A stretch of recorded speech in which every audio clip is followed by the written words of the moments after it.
Okay, so now we're going to go ahead and get started. If everyone could rise and say the Pledge of Allegiance, please. I pledge allegiance to the flag of the United States of America and to the republic for which it stands, one nation, under God, indivisible, with liberty and justice for all. Thank you. And if we can go ahead, we have a new member of the committee tonight. If we can just go around the table and introduce ourselves, I'd actually start with our new member. Hi, I'm Randy Wise. I live on Dickinson Avenue. I've lived there for 3 years full time, but I've had the property for about 17 years. Great. So, I'm the chair, Julie Johnson, for those of you who don't know me. I'm David Vogt, live on Dagsworthy on the other side of the base. Rick, I'm on Chesapeake Street for 23 years. I'm on New Orleans, by the way, if anybody cares. So anyway, if we can go ahead, we have I don't know if you all have the agenda in front of you or have had a chance to look at it, but if we can go ahead and make a motion to adopt the agenda, unless there are any issues with the agenda as it's written. I would second that. Okay. All in favor? Aye. Okay. We're going to go ahead and open the public hearing. We're going to start with the request for a variance, presentation and consideration of a request for a variance from Chapter 185, Table 2 of the Code of the Town of Dewey Beach to seek a modification to the Table 2 bulk zoning standards relating to maximum dwelling unit density to divide an existing 6-bedroom residential unit to 2 3-bedroom residential units. The property is located at 23 Bellevue Street, formerly known as map 334-20.18, parcel 147.01. The property is located in the RB2 zoning district. The variance was requested by Mystic Harbor Corporation, owner of the property. So if we can go ahead and hear, I don't know who's here on behalf of that request. Okay, do you want to? Can we ask if Ms. Hinks has any opening remarks about this application? Oh, sure. Dawn, do you have anything before we hear from our applicant? Do you have anything to say about this application? Good evening. Can you hear me? We can. Yes. Thank you. Okay, very good. So with this particular application, as the building official, I was not able to approve their building permit application due to this particular item found in Table 2.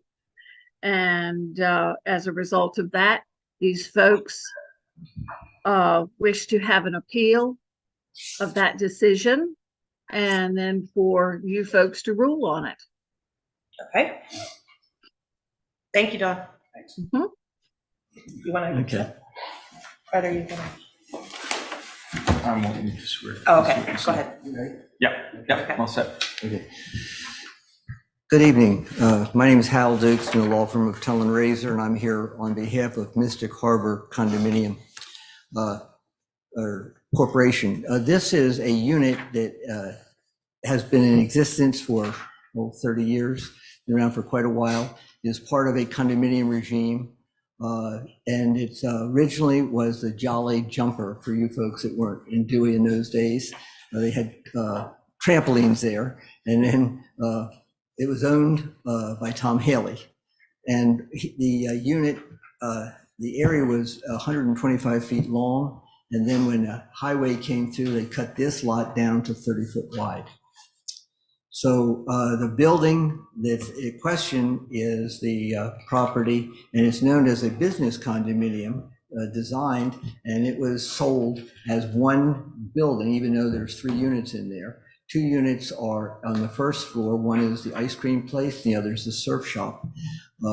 And the back of this particular parcel was sold off for another development, and that is Ocean Reach. And as part of the transaction back in the 80s, the arrangement was that 10 parking places would not be sold or given to the Ocean Reach people. That would be retained by Tom Haley for this parcel in front, for this building in front. The subject today is Unit 3, which is a 6-bedroom apartment upstairs. And my client would like to turn that into a 2-bedroom and a 4-bedroom apartment. Now, the logical thing to do is just go do it and not put a kitchen in, like some other people have done, but my client is very forthright and he wants to be very honest with everybody. He'd like to have 2 kitchens. The concept is that he doesn't want to have a separate tax map and parcel number. He doesn't want a separate unit. All he wants is the opportunity to have this site so that he could go ahead and have the 2 units. And the reason is that over the years, the character of Dewey Beach has changed a lot. And it's changed because you don't have group rentals anymore.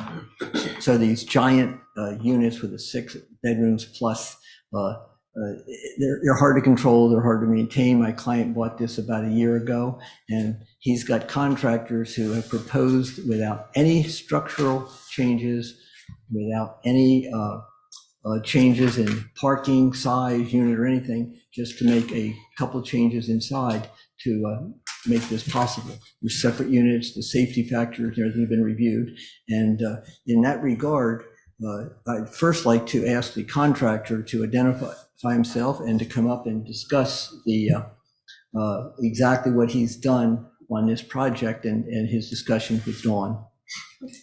Just quick question. I thought it was 3 and 3. You said 2 and 4. You said 2 bedrooms and 4 bedrooms. I thought it was 3 and 3. The drawings you have in front of you are 2 and 4. The application. But the application says 3 and 3. Yeah. Well, it doesn't, honestly, it shouldn't make any difference because nothing changes. Right. Yeah, Well, we'll it's hear the from the buildings to stay the contractor. same, so.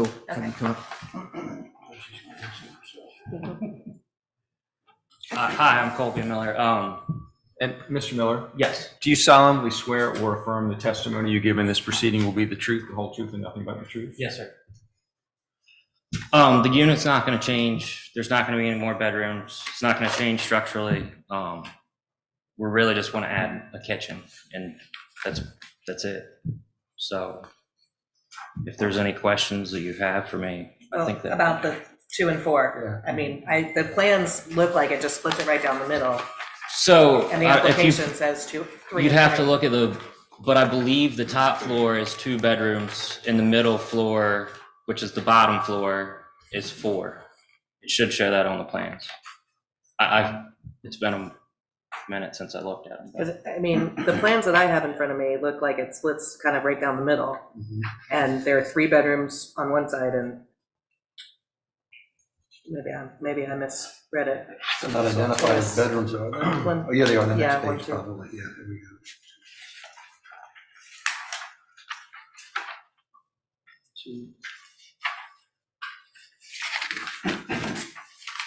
So I guess it's, Not all labeled for it. no, I know, I looked at this earlier, but I looked at it, I enlarged it on my computer screen. Yeah, I need a because magnifying glass. It's too hard to read on when it's printed out. Do you have?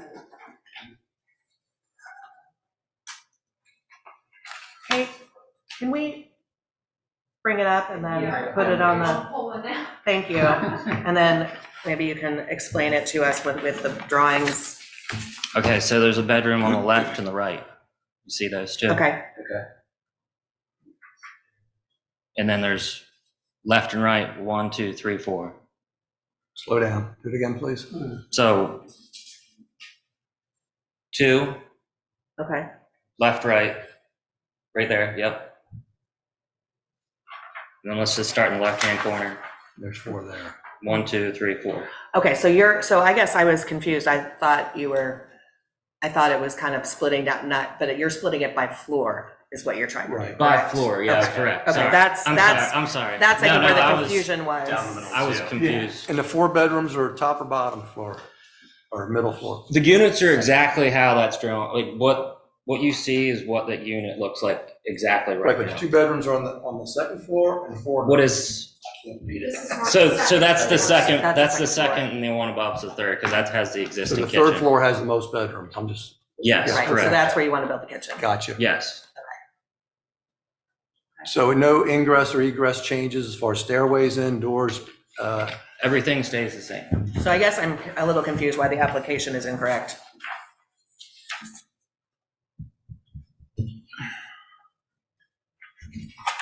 Well, I think as far as parking is concerned, Doesn't matter. it does not matter. It's creating 2 units out of 1, and the parking for a 4-bedroom and a 2-bedroom would be equal to the parking requirements for 2 3-bedroom units. Thank you. Dawn, Yes, can you explain to the committee a little bit, because obviously now that we have that cleared up, can you explain a little bit as to why the variance is needed and why the application for the building permit was denied? Because I don't think we're as familiar, obviously, with all of the chapters and tables Yeah. as you are. So, Dawn, isn't it that there is a density limitation, and that while this structure is legally non-conforming at the present time,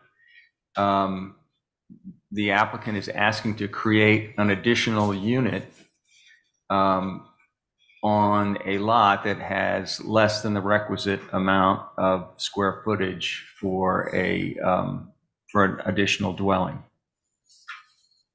that is correct. So they're not appealing our decision. They're here to request relief from the density requirement that appears in the table that wouldn't allow for them to create a new unit on a parcel that is less than 3,600 square feet. Is that correct? Yes, per looking at Sussex County mapping, and this is an approximation, the size, square footage of this complete parcel is probably a little over 3,100 square feet. This is an existing building with 3 stories, commercial units on the bottom, and currently 1 residential unit on both floor 2 and floor 3. So as a result, when I found out that what the folks wanted to do was to create another separate dwelling unit. One would remain on floor 2 and another one would be on floor 3. So in looking at the current code in table 2, under maximum dwelling unit density, it states, and I'm going to just skip over some incidental wording that does not necessarily apply to this, but 1 residential dwelling unit in a multi-use structure is permitted per 3,600 square feet of land area. So even though these folks have an existing building, 3,100 square feet is what this whole building sits on, and it's non-conforming by having 1 residential unit. By creating and wanting to have a second residential unit separate, they would have had to have another 3,600 square feet of land area.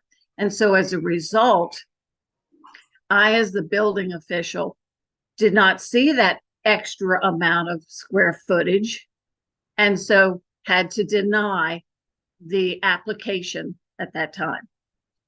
Thank you for that explanation, Dawn. That's very helpful. I guess my question for probably Mr. Dukes is what's the necessity here? I know you talked about there aren't any group houses, although I actually know people that are still in group houses. So, but what is the hardship that is being created if we don't allow the variance? Well, the hardship is that it's a unique situation. So, Mr., you have to go to the mic, sir? So Yes, you I can be agree. heard. Thank you. Mhm.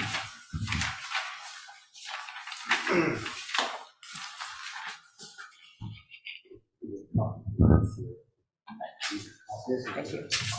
We can share.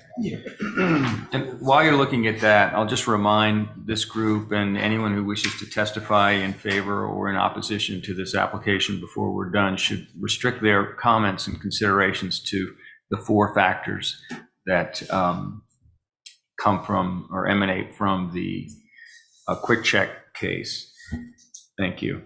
And they are, first, the nature of the zone where the property lies. So you're going to ask yourself, what is the zoning district, and whether what they're proposing to do is consistent with that district. Secondly, what is the character of the area? Is what they're proposing in or inconsistent with the character of the area? Oftentimes, those are not the two dispositive considerations for area variances. But thirdly, whether the relaxation or removal of the restriction on the applicant's property significantly impacts neighboring properties. And lastly, whether the failure to remove the restriction creates an exceptional practical difficulty for the applicant in relation to the owner's efforts to make normal improvements to the property.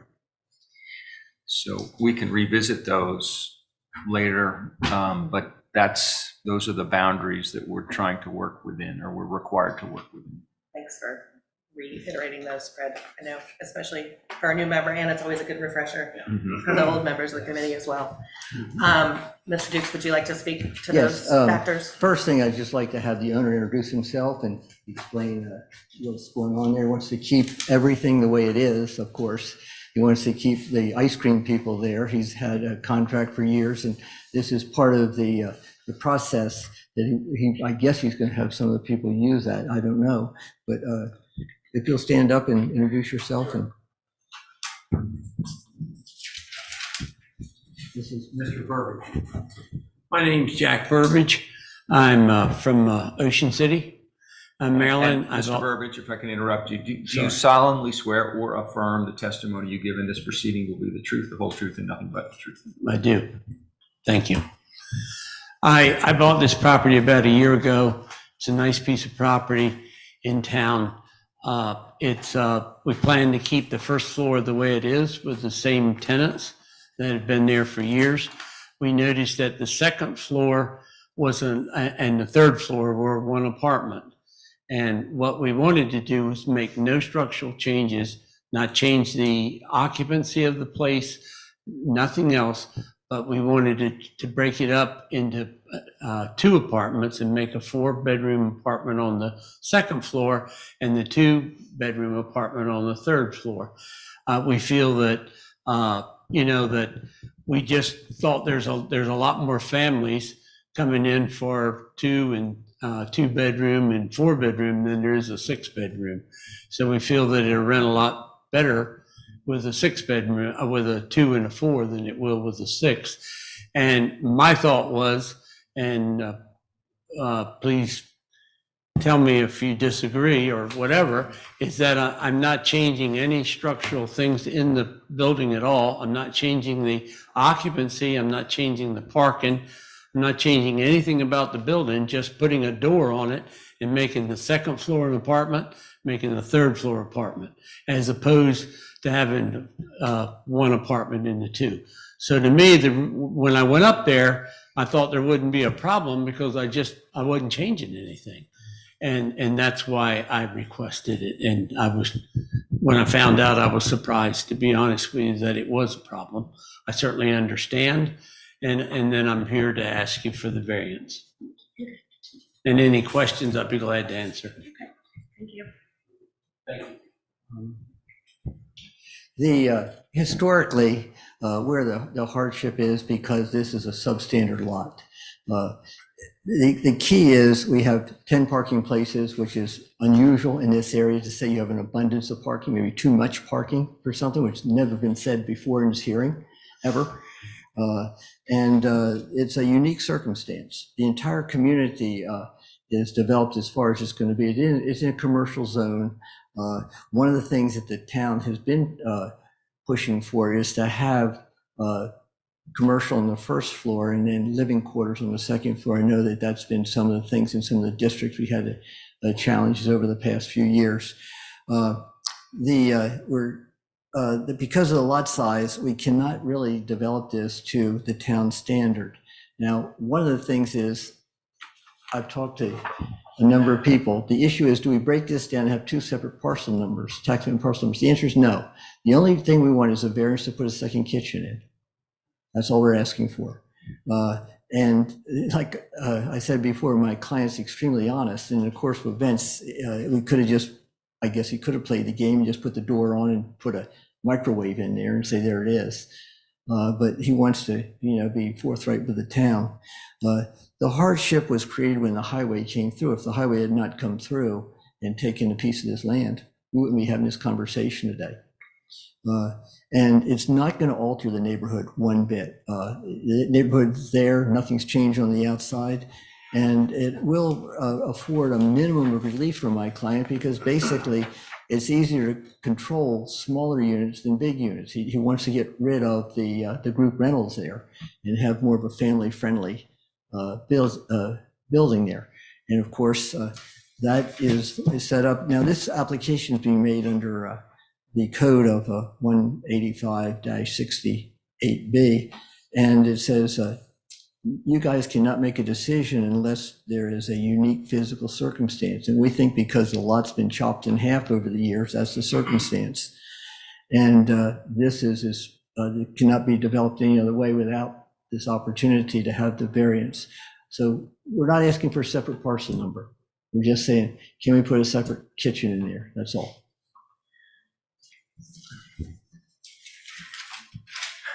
Anybody have any questions?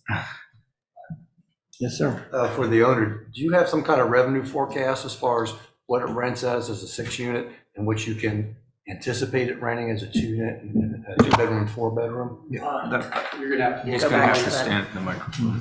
I mean, it seems like this is for revenue enhancement, which I have no problem with because you're not changing anything else in there, for me.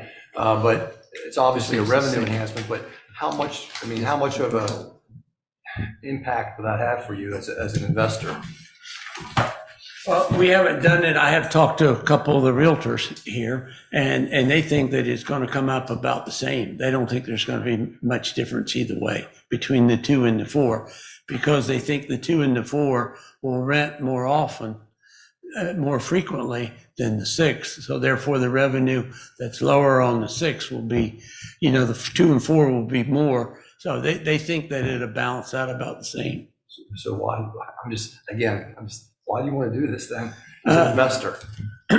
I just think that it's easier to rent, and I'm concerned about the, I think as we go down the road and looking at the future, that there's a lot more people that want to rent a 2 and a 4 than there is a 6. And I think that the revenue could fall off on the 6 as the groups go away and the families come. I think that the revenue could fall off on the 6. And then, if I don't have the 2 and the 4 is just a solid, but the revenue should come in about the same. Pardon? Yeah, there's winter rentals, that we do it, rent it year round through a realtor. I like the fact that it's not a big group rental anymore. I think we're just playing that in town. Sure. And I like the family. Anyway, just curious about your. Yes, sir. Thank you, sir. Any other questions? So I have questions. Oh, yes. I have some questions of, maybe Mr. Burbidge Just a second. should stay near the microphone. So Mr. Duke said, and it has repeated, that you don't want to create a new parcel, but you want to create 2 units out of 1. I think that's going to present some issues that I wasn't anticipating that we're going to have to talk about and work through with Dawn's help while we're here. But this application was noticed as a request for relief from the density requirement. What is it about, setting aside the issue of whether or not you can have 2 kitchens in 1 dwelling, what is it about the perceived need to create a second unit and modify the condo plan that you don't want to entertain? I don't understand the question. So you said you don't want you want to create 2 units, but you don't want to have 2 parcels. Yeah, that's true. So this is how about rental licenses? Can you, I don't know, this is going to get really complicated. Can you have 2 rental licenses? You got to have a rental license if you're renting the unit. So if you're going to rent 2 units, then you're going to need 2 rental licenses. But you can't rent 1 one rental space to two different families. So why is it that you would be unwilling to create another parcel? We would be willing, we're just trying to make this a seamless transition. The problem is, when you create another parcel, you and I talked about that, that is an issue. We have an issue about size, lots and everything else. So whatever is convenient, but we're willing to accept it as a two parcel, which is fine. It's owned by one person. There's no intention of breaking this up and selling it to four separate individuals or anything like that. So if we have an extra unit, that would be fine. It makes it easier on the town's formula and also on the bookkeeping. So okay, so if you desire to create two units out of one, this board can give relief from the zoning code restriction that requires greater than 3,600 square feet. Correct. The board can do that. Right. But following that, you would then need to amend your condo documents, That's correct. and you would then need to request a building permit, and that would subject you to the construction requirements, whatever they are. So we're not here to talk about the construction requirements for two units and what's necessary, but this business about not, I mean, Dawn, can you have two kitchens in one dwelling? Per our code and also per Sussex County, each dwelling unit is allowed one kitchen. So in Are order two- for these folks to have two kitchens, one on the floor 2 and one on floor 3, they would have to separate each of these and create two dwelling units. And that's what I think that these folks are looking for. There's an existing unit right in my complex has two kitchens. Sure. And it's one unit. I mean, so I don't understand the restriction there. It's an illegal kitchen, apparently. Yes. It's been there for a while. Yeah. I mean, again, I'm new at this, guys. I'm not trying to. I know, Same. we all have. So there may be, one thing you'll find is, just like this property is currently not conforming with zoning requirements because the residential units are on less than 3,600 square feet of lot area. But they exist, and they existed, they were approved. And there are, many, many examples throughout town of Prior to that. properties that were developed either that weren't compliant with zoning standards that were later enacted, for instance. So that's the challenge we have here. Dawn, is there anything else you wish to add? Just basically, in order for these folks to get two units in this building, I had to require, per table 2, 3,600 square feet of land mass for the second unit to be created. And it did not meet table 2. So in order for these folks to get two kitchens within these residential areas, it would have to be separated into two dwelling units. Because that our current code says a dwelling unit can have a kitchen. That's how Sussex County also does their kitchen zoning area. And yes, no doubt, throughout the county, throughout the town, there are many kitchens that do not meet the building or zoning code requirements. And unfortunately, they do exist. Okay. How about the rental requirements to pull a permit? Would you need also to have two separate parcels in order to pull two rental permits? That I'm not exactly sure to how to answer that. I really don't know how to answer you. Well, would the town issue two rental permits to somebody to rent different areas of a single dwelling? My understanding is like each of the commercial areas down below have to have their own rental license. And so my understanding is that if there were 2 residential units in this building, each of those would have to have their own rental license if they were renting it out. Bill, do you have any insight about that question? I do, and I think Dawn's explained it. Okay. We require 2 business licenses for each business in the bottom of the buildings also. And those businesses are in separate units that are in the condominium. There's unit, 1, 2. unit 1, Unit unit 2, and this is unit 3. Yes. I can help you. I have the Adams Oceanfront Resort, and we have 12 units on one parcel. It's in my name only, and I buy 12 licenses for each one of the units. I buy a license for each kitchen. There you are. Any other questions for these guys before we move on to public comment? Okay, we're gonna go ahead and open up public comment. Anybody present? Yes, sir. Yes. Come on. Mr. Dukes, you can stand down.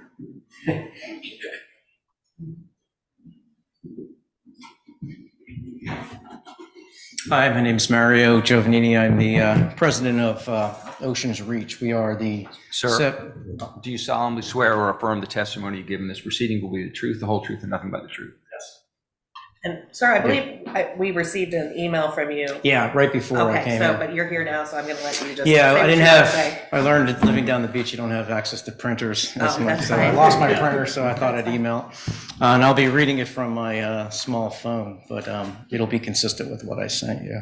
So I represent Oceans Reach. We are the 7 units that were referred to. We actually share the parking lot with 23 Bellevue. We own 45% of the parking lot according to our condo association documents, and they own 55%.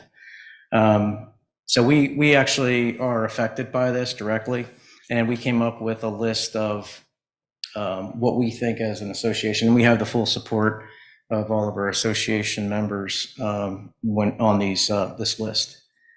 So we don't think there's a hardship here. The way we view it, the unit rents very, very well. I live in unit 1. I'm right next to it. A lot of activity, a lot of rental activity. It's when you do speak to the people who live there or rent there, they're very pleased with the property. Again, this will increase, I know it's not changing parking, but it'll increase the frequency of vehicles entering and exiting an already cramped parking lot. It'll also increase the number of vehicles in the parking lot, as most renters in one apartment normally show up together, but in 2 separate apartments will be showing up at different times. Again, it is a tight parking lot. We have a lot of renters in our 7 units that will be smashing into cars and or smashing into buildings. So it is tight. It'll increase, obviously, the human activity in the parking lot. We get everything from people whipping footballs through our parking lot. And again, I am the policing person because I live there. We get grilling that'll happen right in the fire lane, general loitering and a lot of trash. Again, on the math of the units, the way we see it, I think we were going from the 3 and 3, but we see. Is this what you're referring to? Yes, that is exactly what we're referring to. So you all have in your packets a copy of the Ocean Reach lot plan. Right. Yeah. So we think it will increase the number of renters per unit. Basically, we think it'll go with 1 unit, according to 112-4 of the Dewey Beach Town Code. It holds a number of 14 people per unit. Children of 5 years of age and younger are not considered occupants. So when you get that big unit, they bring a lot of kids. So there's a lot of people up in that area, which will filter into another one of my points. But with 1 unit, 14, with 2 units, again, the way we were doing the math would be 16, because you'd have I know you're gonna have a kitchen, but you might have a expanded living area as well. But again, the volume will go up. And again, we just wanted to point out, kids aren't counted, and it's hard to tell. I don't think Bill's going around looking to see if somebody's 5 years old or 8 years old. Again, the other thing is one exit from the building for 16 occupants or more, especially if you're adding a new kitchen. And 2 kitchens, 1 exit, we think it's a fire hazard, a lot more activity. This will also result in most likely, and again, I'm not saying anything about the owner, but people under 25, it happens all the time. We have it in our units as well, where we're really strict on, you get these high school kids coming in here, you get these groups. The previous owner was very good about it, but again, we're worried about that because you get, we all know what happens when senior week happens around here. Bill keeps Bill busy. Result in frequent unloading and loading of renters' vehicles in the fire lane, in the tow lane, which is right next to my house. We have a lot of folks that'll just pull up in there for about an hour, empty all their stuff out. It's just again, there's not enough room in this area. And then the last point is the general construction activity. Bellevue Street has seen a lot of construction with claw and a lot of noise and a lot of stuff going on. And we'll just have another month or so or 2 months of that as well, I'm sure, as we go through this process. So they're the major complaints from our area. I'll take any questions if you have them. Any questions? I had a friend that used to rent there, and I know how tight it is back there. Yeah. It's very tight. It's very tight. We're back there today. Yeah. So I have a couple of questions.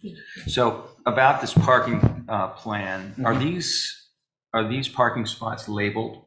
Yes. So you don't have difficulty, or you don't have instances, or very often have instances where people are using these? It happens all the time.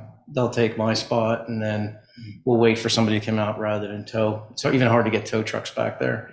But it happens all the time. It just happened this weekend. There was a rental there, a full house, and they're again, we don't have a lot of people this weekend, but in the summertime, it happens a lot. They'll take our spots. But the association recognizes that 10 of these spots are devoted to what's referred to as the retail building, which is this building that we're talking about. Correct. And 2 of the spots are labeled surf shop. One's surf shop and the other one's Vanderwinds. And then the other ones are all labeled 23 Bellevue Street for the renters up above. Yeah. Any questions? That raise any questions? Yeah. So the maximum number of renters as it is as a 6-bedroom unit is how many? 14 according to the code. And then if you could do the 4 and 2, what's the maximum for the 4? 16 is the way we calculate So it. you're gonna have 2 people total. Yeah. Again, So capacity. yeah. Yep. And then we add the children effect, You obviously. always have the children. Yeah. That's not an It's always issue. a problem. And we can ask As someone who John to doesn't have any. confirm that before we're done. Yeah, let me actually just ask that now. Dawn, is that accurate as far as the occupancy, the renting occupancy between the 6-bedroom unit at 14 and the 4 and 2 is 16? I cannot state that's true or false. I am not knowledgeable on that. Okay. Yeah, the only difference is 2 extra for any kind of, if you have a kitchen, you assume you have like a sitting room, these 2 apartments, I'm not sure, it might not be expanded that way. If you have this 2-bedroom with a kitchen, I'm not sure if there's a little family room, but the family room is what adds the extra 2, assuming that there would be a family room. Okay. Yeah, Because presumably someone could have a pull-out couch. you got it. Okay. Nothing else? Thank you.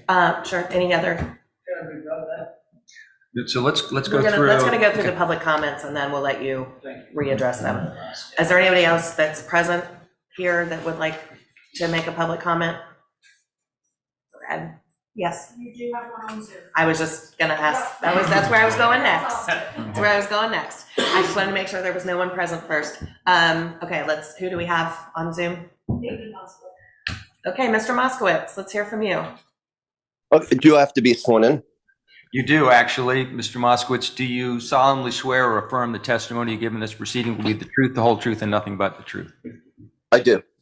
And give us your address for the record, please. 25 Reed Avenue, Unit 7, Dewey Beach, Delaware, 19971. I'm a full-time resident. Okay, you can proceed with your comments.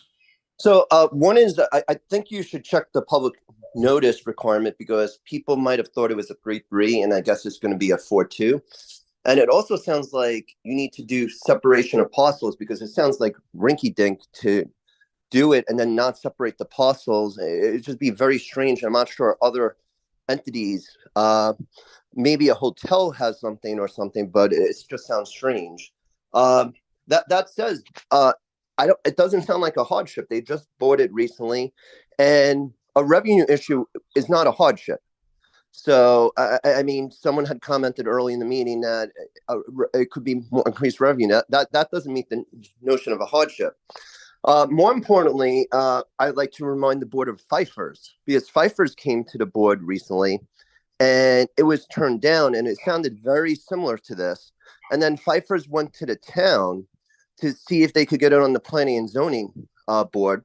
And the reason why I remember it is they were telling how they wanted to do smaller units, and Mayor Stevens laughed and remembered his college days and said small units don't always create less noise, they create more noise, it could be. And the town commissioners determined not to send it to planning and zoning. This sounds very like the Pfeiffer situation, and I believe the board should deny it. And if they have an issue, it should go to the planning and zoning if the town commissioners choose to do it, which they denied Pfeiffer's to. I mean, you need to be consistent, and this is a material change, because you're not just changing this property, you could be changing other properties with the density. So, I mean, it's something that really a planning and zoning should deal with, sort of like why the neighbors have an issue. Like, this is not just a change that would affect this property, it could very well set a precedent and affect other properties. And if you denied Pfeiffer's for a similar project, I just don't understand how this is allowed. It sounds very strange, because there's processes, and that's why you have planning and zoning, and it should apply to everyone in the town. Thank you.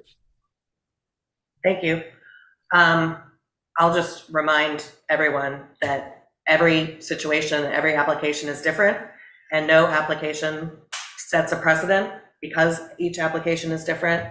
I'm not discounting Mr. Moskowitz's remarks. I'm just letting everyone know that we view every application on an individual basis. And so that's all I have to say. That's correct. Yeah. Is there anyone else on Zoom? Yes. Oh, David. I've been here. I heard about you up there. Right. Hi. So if you would introduce, No, that's David Shuey. He's a committee member. Oh, okay. He's a committee member. That's Mr. Shuey. Okay. Well, I thought so, but what's his role in tonight? I think he just wants to add to the.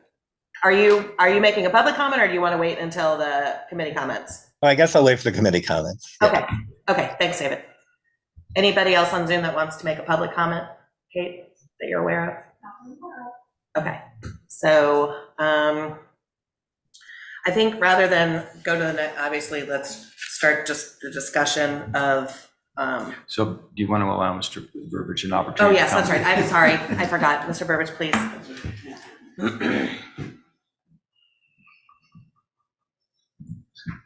I just want to say that I met the owner, the president of the condo association. I've always said we need to be good neighbors.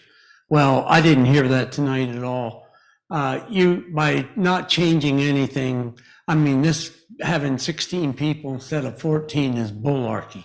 And I mean, we're not adding any more rooms. A kitchen doesn't allow more people to come. So, I mean, we've got more parking than we need. We've always been good neighbors. This year, we tried to get along with them. We did. We got along fine. We had a good rapport. But it looks like he's setting up something that he wants to fight. And I don't think that's right, because, I believe that if you turn it down on a good reason, that's fine. But some of the stuff he came up with is bull. I think, And if you would just direct your comments to the considerations that we have. Okay. I apologize. I apologize for my previous statement. I'd just like to say that, stating it, that this place will not be allowed 16 people any more than it would be the way it is now, number one. And cars, there are no more cars. You don't have 6 people coming in one car, 6 bedrooms in one car or 2. So there's not going to be any more cars than there were before, because there's no more people. It only holds 14 people at the max.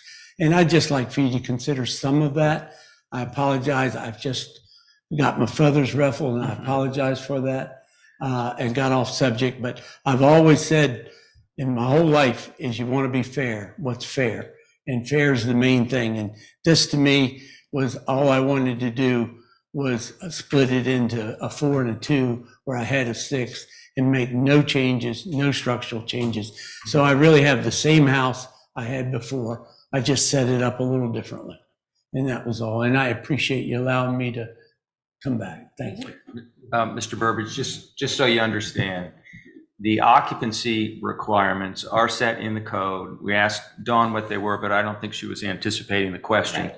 But each unit is allowed a certain number of occupants based on bedrooms plus two, I think it's 2 additional occupants, which are attributable to some kind of a living area other than a bedroom. So if you do divide this into 2, you technically do potentially, not every weekend or every week that it's rented, but potentially you increase the occupancy by 2 because you've got 2 living areas now, one attributed to each unit, which could result in you having between the two more occupants than you're currently permitted. I see what you're saying, sir, but right now I have 2 living areas. The upstairs has a living area, the downstairs has a living area. Right, But it's one unit. But it's one unit, so you're only allowed to have 2 additional occupants in that unit, Sure. in addition to what the bedrooms would hold. Yes, sir. Thank you. Thank you for that. Has anybody jumped on, Kate, before I close public comments? Anyone else in the room would like to say anything before I close public comments? Okay, I'm gonna go ahead and close the public comments. Go ahead and discuss and possibly vote on the variance. Dave, why don't you start, since I know you had some comments? Well, one of the things that I'm concerned about is the implication of having the 3rd unit in the building. And this is not something that Dawn mentioned, but to have the 3rd a separate residential unit, I have concerns about the one egress and ingress, the one staircase, when there's 3 units in the building. And I don't know if that's a building code issue, but it's certainly the idea of not clarifying whether it's going to be still 2 units or 3 units in the building, I think is something that needs to be clarified and defined. Well, I think it's really would make it from 3 units to 4 units, but Okay, counting the two downstairs, right? Yeah. Right, and the 2 downstairs have their own, obviously, entrances and exits because they're commercial. So I don't think that part, it would be 1 staircase for the 2 above units. But I see Dawn has her hand up, so let me see what Dawn has to say about that. Yes, on the bottom floor would be 2 units, commercial units themselves, they're being unaffected. And so by adding the 2nd floor, which is currently a residential unit, and it is in association right now with the 3rd floor, so it makes only 1 residential unit. So if they want to make 2 residential units, one being on floor 2, the second one being on floor 3, that would make 4 units. However, if this would be approved and goes through plan review, and of course it has to have a building permit to be able to do that, this is something that would go over to Sussex County, and they would have to apply the building code requirement per the 2021 IBC, and that code would address the ingress, egress issues and so forth per the building code. And that's what Sussex County does. Right, and do you see that being an issue with Sussex County?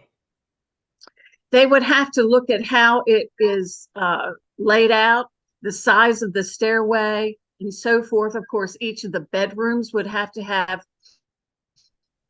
its own egress size windows. And I don't know as if they, being the county, would require the fire marshal to look into this. I do not know. Okay, thank you.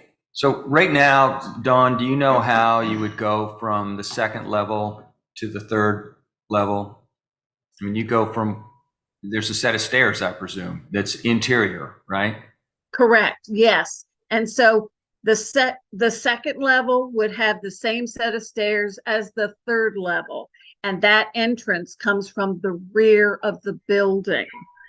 It does not, what I remember on the plans, it does not come through each of the commercial units on the first floor. But would the third unit have to have a separately dedicated means of access from the second floor?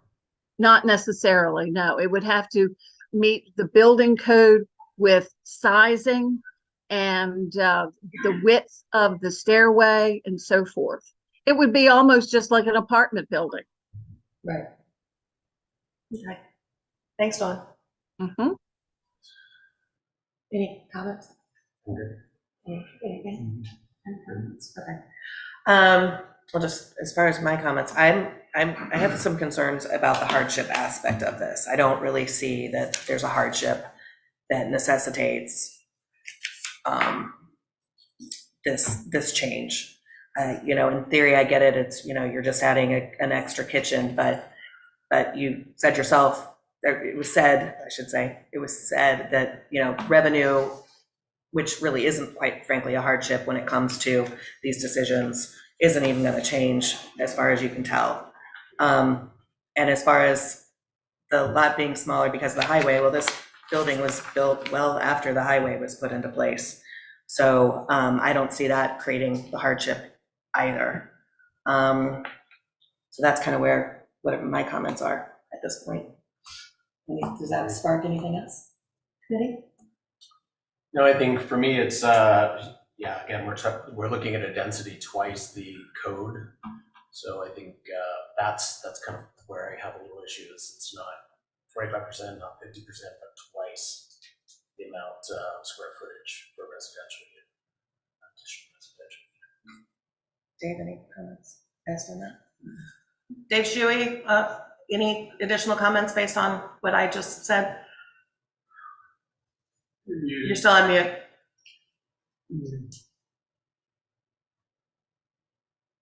I would agree that I don't think there's a showing of a hardship in particular. I have a question. Does there Yes. have to be a hardship for us to? It's part of considerations that we have to It's part of consider. consideration, but is it a requirement? It's, It is. It is. So let me go over those again. So we've heard about what zone this property lies in. We've heard what the character of the vicinity is. It's well known to you all. It's a small town and there are commercial areas below it and adjacent, and many residential units as well, including those that are in the association very nearby.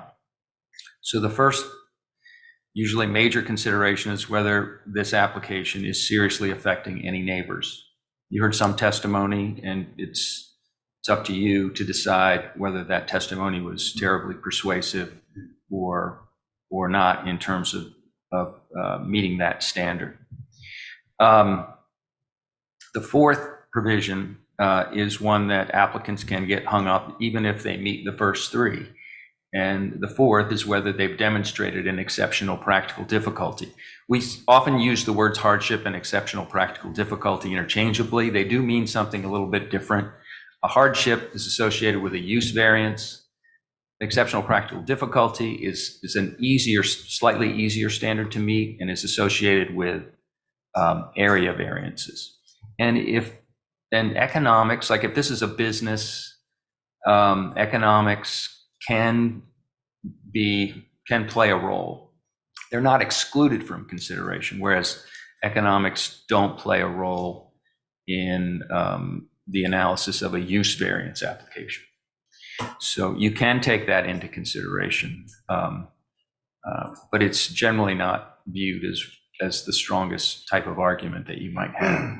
The applicant has indicated that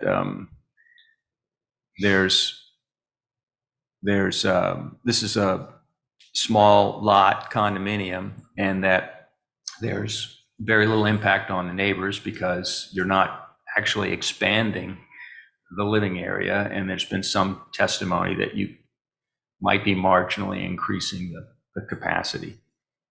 So as for the exceptional practical difficulty, it's up to the applicant to convince you that what they want to do is make some normal improvement to the property, and that without relief from the code, they can't do that. So based on what I've already said, and then Fred's comments, I just, this is not a normal improvement. This is splitting a unit that's into two. So that's kind of where I stand. If anybody wants to make a motion, and I know we've done this before, if you want to make a motion based on my statements, is that Or make your own motion with your own or make a statements. motion that's inconsistent With my statements. your statements. But it should be coming from someone other than. And other than me. I mean, I would tend to deny. Okay. Oh, Dave. Sorry, Dave. Sorry, go ahead, Dave. Did you want to? Well, We're in deliberations right now. Oh, this Dave. I'm sorry. Go ahead. All right. I would move that there has been no showing of a practicable difficulty, and that I would move that the application be denied. Second? Second, okay. All in favor? So we're going to have to give our reasons individually for our vote. And your vote doesn't have to be in favor of the motion. So if you're in favor of the motion, you need to give us your reasons why for the record. And the reasons need to relate to those four considerations, or at least one of them. You can cite reasons given by others as justification for your vote. And of course, you can vote no on the motion and give your reasons why you don't support that motion. So, David, you made the motion. Having made the motion, okay. What we've heard tonight is that both of the unit as it exists is rented easily. There's not a difficulty in renting it. It's a preference of this owner to have it into two units, if in fact that is what he's asking for. Still not clear to me, but the neighbors, to the extent that we've heard from neighbors, 7 residences that are adjacent to the property have said that there will be an adverse impact on them. So under both of those factors, that's why I would move to deny it.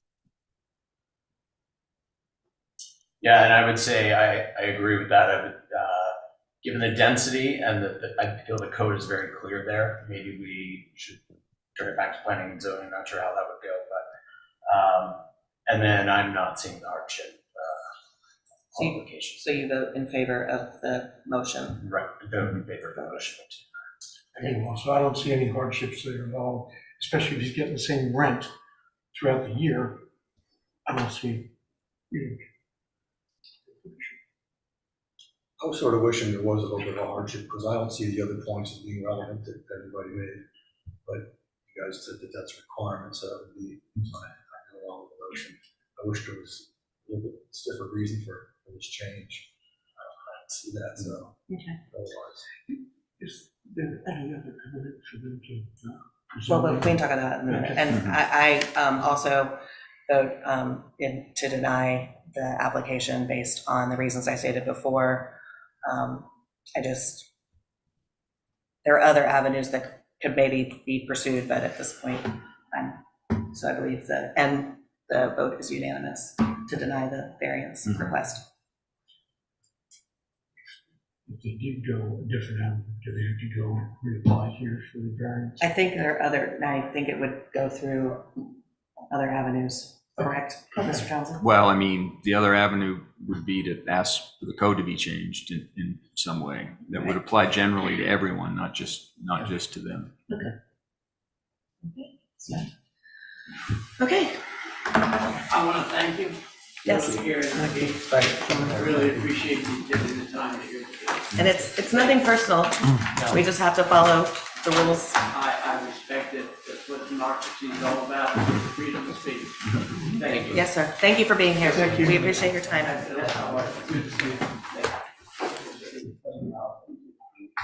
So we're gonna move on the agenda to our second property, that both of the variance requests are for 13 Chicago Street. They were, I read the first one, but these are, I'm gonna just move on. But it's looking for variances for a front yard setback variance to permit the proposed multi-level porch and deck structure to extend 8 feet into the 20-foot front yard setback on the property, and a front yard setback variance to permit the proposed hot tub to extend into the 20-foot front yard setback on the property located, like I said, both of these are at 13 Chicago Street. So, In our agenda, we have 15 Chicago. oh yeah, it is. It's like identical, it's identical. It's identical, yeah. Yeah, the same one, it's the same one. 13 and 13 and 15 15 are the same yeah. They both say 15. That was the confusing part for me too, I because I know. know there are two buildings under construction, and I was confused which one was asking for the porch. Okay, so we will hear from our applicant. Mr. Dukes, again. Yeah, try it again. My name's Hal Dukes from the law firm Tullen Razor. I'm here representing Jeremy and Robin London. They're the owners of 13 and 15 Seagate Village. Seagate Village is a unique part of the zoning code because it's zoned as a special area. And in theory, what happened was the original tract of land was owned by the DuPont family, and the Sharp was the Sharp estate, and it burned in 1954. I remember, I was there. And then it was acquired by Mrs. Weir, and she had it up until the 1970s. She passed away. Her daughter couldn't maintain the estate. It was going in disrepair. So the daughter decided to sell it to Jerry Goldberg and Card and some of those crowd from the state of Maryland. Anyway, Dewey was just being formed at the time when we created this special situation. Bill Ryan was head of the zoning board at the time. He was also, by coincidence, the real estate agent involved in the sale. The facts were that nobody could figure out what to do with it, and they didn't want to have to do a bunch of single-family lots, so they wanted to keep the manor house and the swimming pools that had been there for quite a while, and rather than tear all that out, that infrastructure out in the tennis courts and things, they decided to keep that and then build around the project. So they came up with an idea that's called a PR district, so zone. And in the course of events, the PR district doesn't have the standard buildings, rules and regulations that you would have, because the units were just kind of set in a concentric way around the amenities already existing. This particular unit sits between the old chauffeur's cottage and the caretaker's cottage. So when this was built years ago, if you look on the plot, you'll see that the original thinking was it was going to be out equal to these cottages, but it never went to that because the foundation was poured and the porch was never added to the building. My clients acquired this a number of years ago, and in the course of events, the building is being completely rebuilt, remodeled now. And they thought it would be good to go ahead and match up the rest of the community. So the Homeowners Association gave approval for this, and in the course of events, I don't know, we sent the letters to Dawn. I don't really have copies of these letters or not. We do. Okay, good. So what we did is we got the people on the south side, I'm sorry, on the west side, that would be the old chauffeur's place, and they consented to it and wrote a letter in support. Then we got the people over on the north side, or on the east side, and they wrote a letter in support because basically the community would look a lot better if things kind of matched out. And so that's part of the draw, and so the drawings speak to that. Now, The request from my client is not to have it extended any more than any other place. In fact, when you look at the surveys, we'll actually still be behind some of the buildings along that street. But in the past, we've always operated under the concept that you'd have the average building line. And Bill Mears and Mr. Fader would say, well, we need a survey for 200 feet on each side, and if it's the average building line, then that would be acceptable. But Dawn wasn't familiar with that concept, and when we brought this up to her, she thought it would be appropriate to go ahead and come before this board for the variance for the front yard setback. Now, having said all that, I think you had new surveys and everything. You've got copies of the surveys and also showing the buildings on that was done by Foresight. I've got copies of surveys if you don't have one. I think, do we have that? I mean, I I have. have it. Yeah, it came with our It's packet. labeled as Exhibit G in your packet. Right. And it looks like this. Yes. Now, getting back to this matter.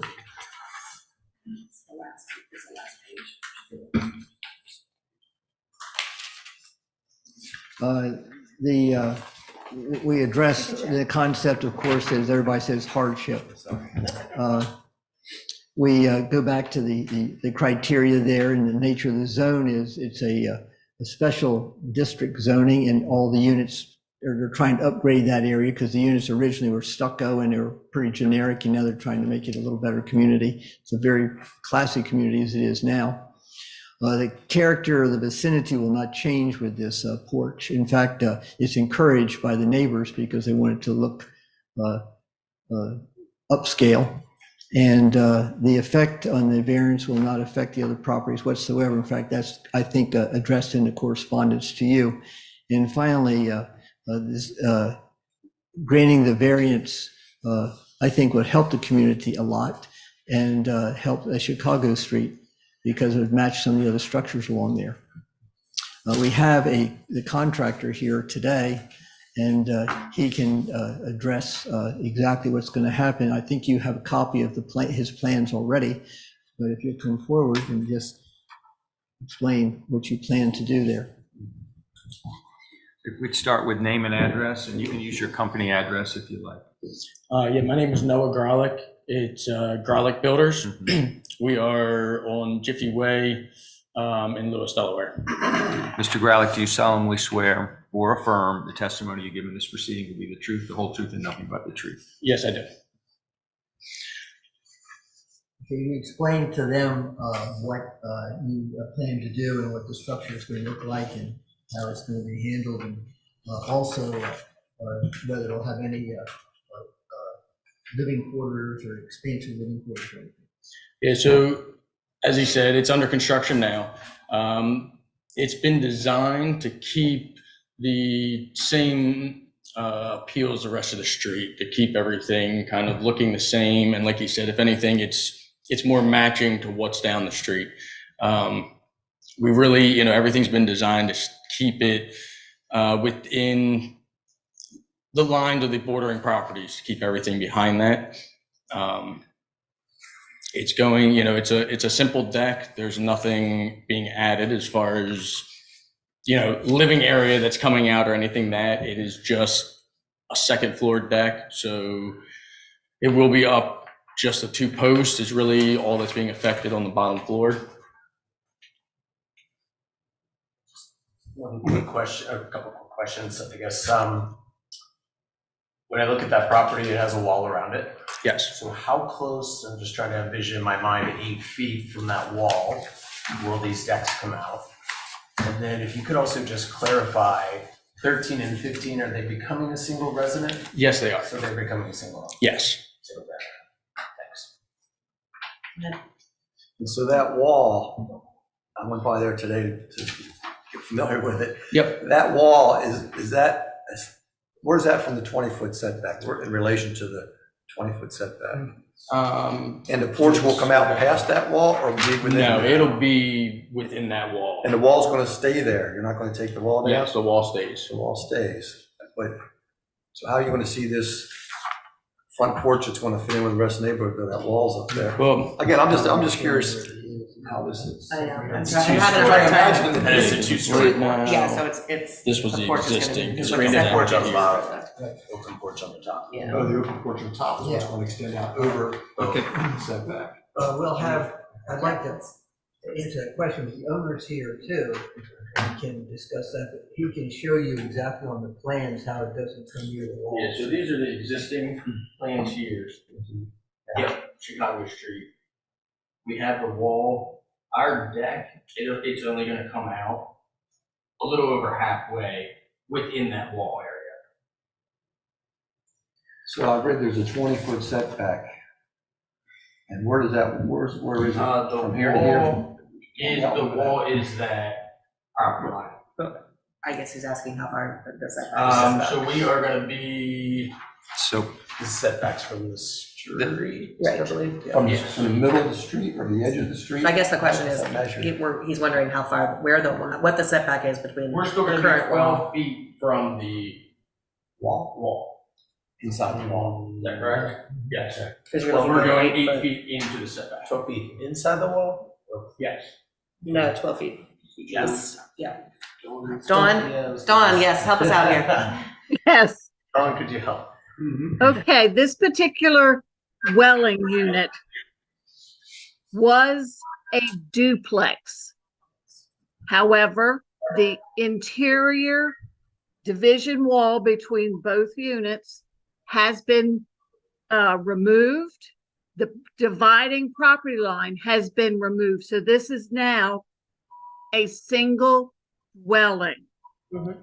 Currently, Grolic Builders, on behalf of the property owner, is doing a complete, total interior only renovation of the structure to the specifications that the homeowner has required, the layout and floor plan and so forth. Only interior renovation.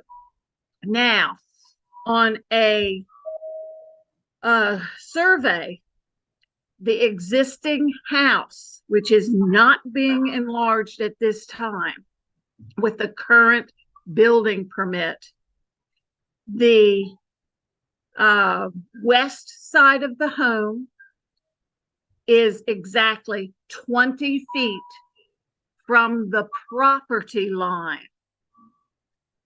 Setbacks are always taken from a property line. Right. Not from anything else, but it's a property line. So the west side of this building is exactly 20 feet from the property line. And according to this survey, the east side of the building is 19 feet, 7 inches from the property line. So the property owner would like to add a porch on the first floor on the west side of the home that would butt up to the existing house and come 8 feet out in the direction of the street. So then therefore, You're saying west side, Dawn, but if it's going to the street, isn't that the south side? yeah. That's Yeah. the south. It's the west corner she's talking about, West but it is corner of the south- building. It's the south side of the house, It's right? the south side of the house. yeah, that is correct. I'm just making sure I'm not, Unlike you. yeah, just make sure I'm hearing. Okay, keep going, sorry. So on the left side of this building, heading south, they want to build a porch and come out 8 feet going south. That would be the first floor. And on top of that, coming from the second floor, they want to put a deck, same width, same everything, same sizing. And so as a result, all of that kind of structure goes into the setback that, according to this particular zoning district, it is, let me turn around.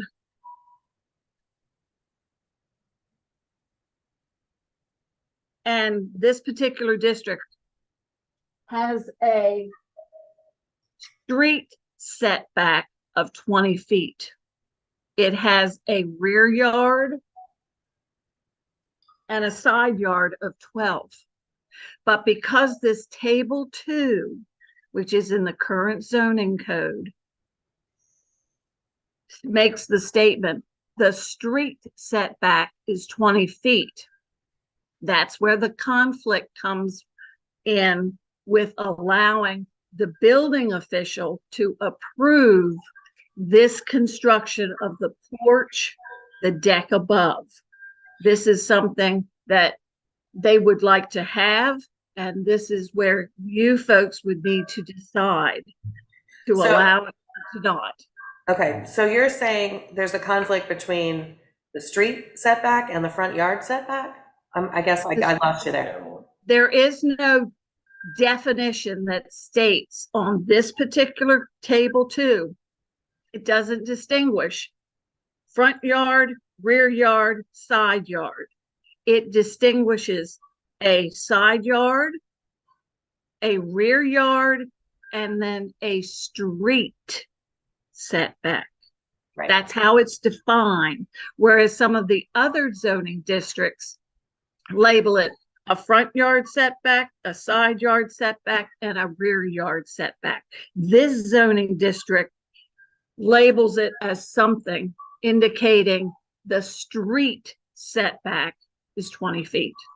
Okay, so base, Okay, I'm sorry. yeah, go ahead. Sorry. No, Don, could you just clarify, because at first you said from the property line, they had 20 feet. So then they must have more than 20 feet from the street setback. Is that correct? Or am I?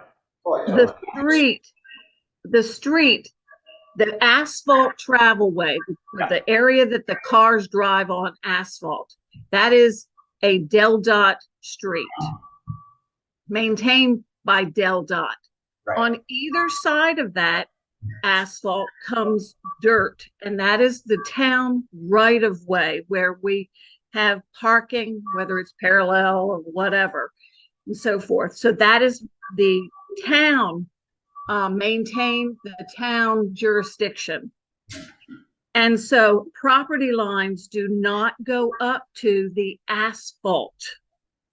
It is whatever is the parcel, and that would be in their deed and so forth. So property lines are where setbacks are taken from.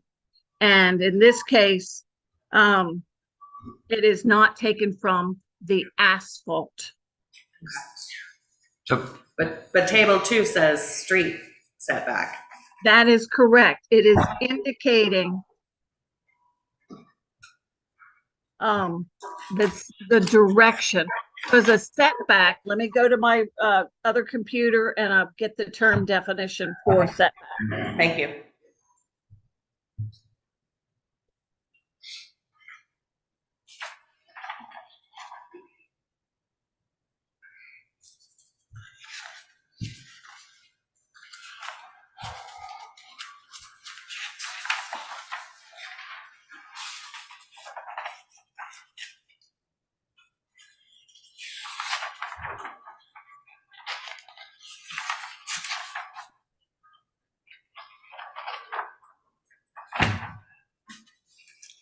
I just real quick want to add while she's looking this Okay, up. sure. If you look at your survey here, you can see, because it does have the neighboring dwellings, and kind of it shows you how far back we are, and we're still going to be behind most of those.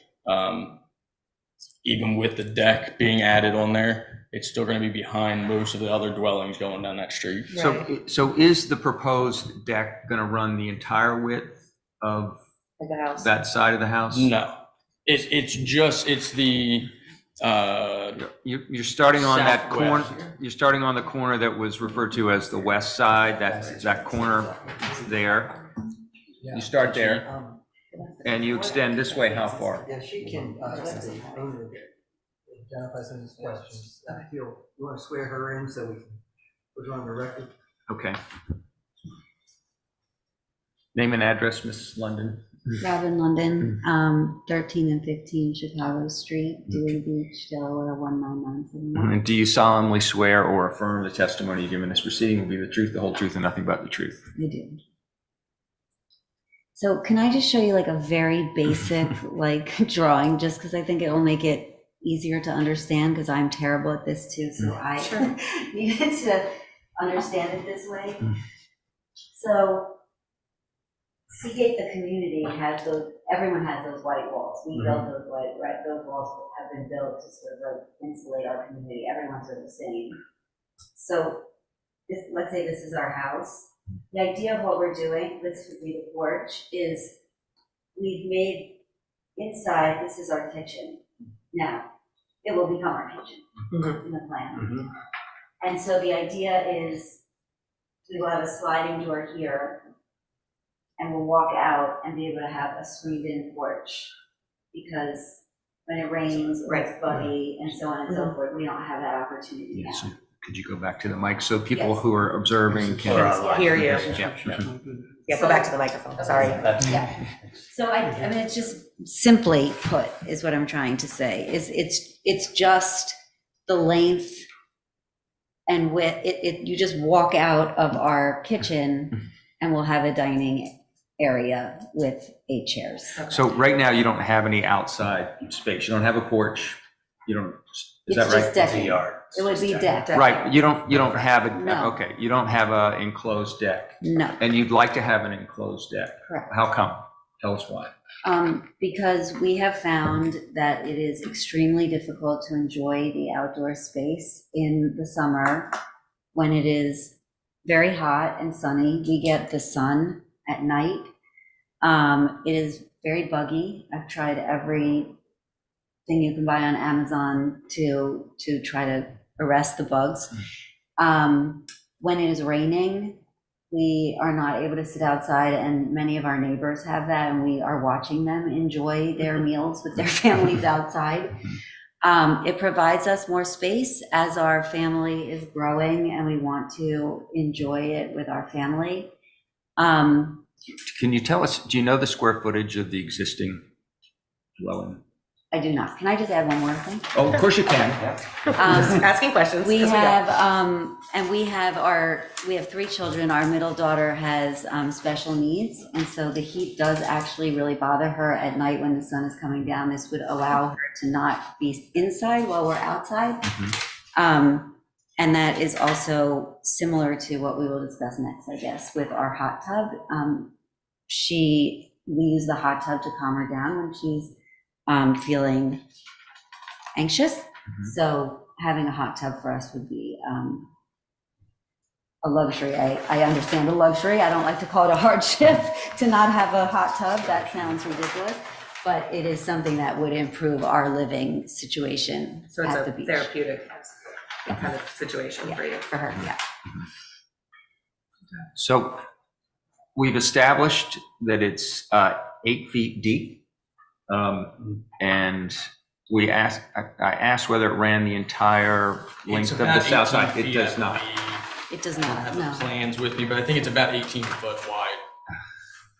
So it's 12 feet from the existing wall, is that right? Yes. Or, yeah, it would be.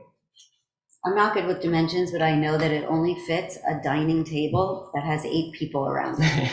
Yep. So it's not large. 8 feet is not terribly wide. No, it's not.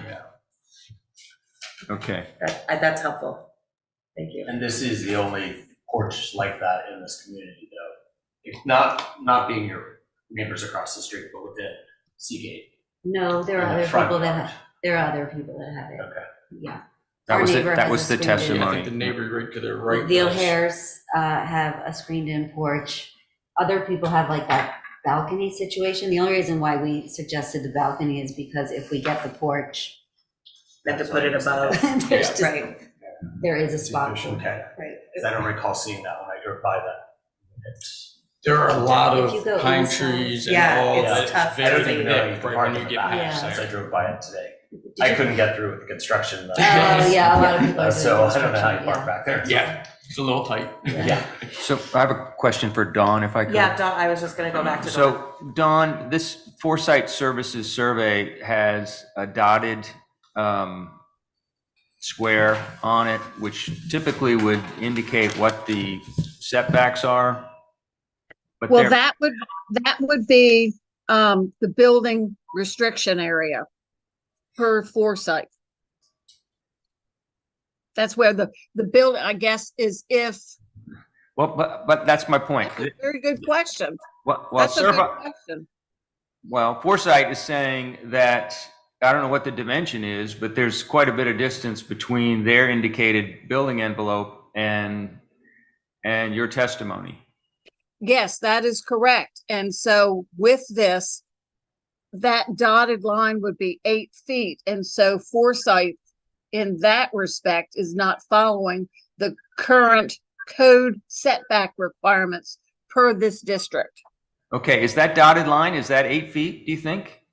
Well, if I turn this sideways, between where the bold line is, which would be on the south side of the lot, it's 8.1 feet average From the boundary line, right, but from the there, boundary line, yes. And so that's what they have stated. But yet that is not accurate according to our town code here in So- Table. okay, so Dawn, if the home's at 20 feet, when I'm sure that distance is accurate, and they want to come out 8 feet, Uh-huh. that means they're not coming out as far as that dotted line, because that dotted line is 8 feet. That is correct. Yeah, so it's a narrower space than that. Okay, and that's, Mhm.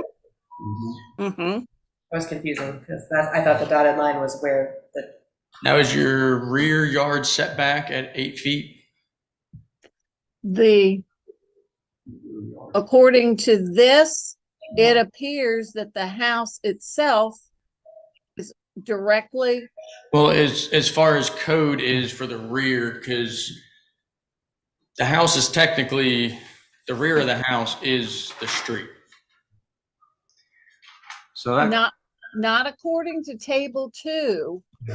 It indicates that within this kind of zoning district, the minimum setback requirements in feet for the PR district, it states street setback 20, side yard and rear yard 12. And that's all it says. okay, so, but this structure predates that zoning, Yes, I don't know when this structure was but originally built. it definitely predates that zoning district, that limitation. Yes, So if this home, I take it, is oriented, the front of the house is kind of oriented in the opposite direction of where this deck is going, based on what Technically, you said. yes. So if this were considered the rear yard, if this area were considered the rear yard, then it would be within the appropriate building envelope, if the rear yard is an 8-foot setback. it would be a 12-foot setback. It would be 12? According Well- to the current code, yes, it would have to be, 8 a and rear 12. yard would have to be 12. 8 and 12 make 20, so this would be, if this were considered the rear yard, what's proposed would be permissible. No. No? No, it would, instead of on this survey where it's 8.1 feet, the setback would have to add another approximate 4 feet. Right, Further, that makes 12, 8 Yes. and 4, and then they have 20. yes, so then 8 feet out from the actual house itself, then they would meet 8 and 12 or 20. Right. They would meet what would be considered a rear yard setback. So if you were to consider this a rear yard instead of a front yard, because this is an odd, unusual set of circumstances.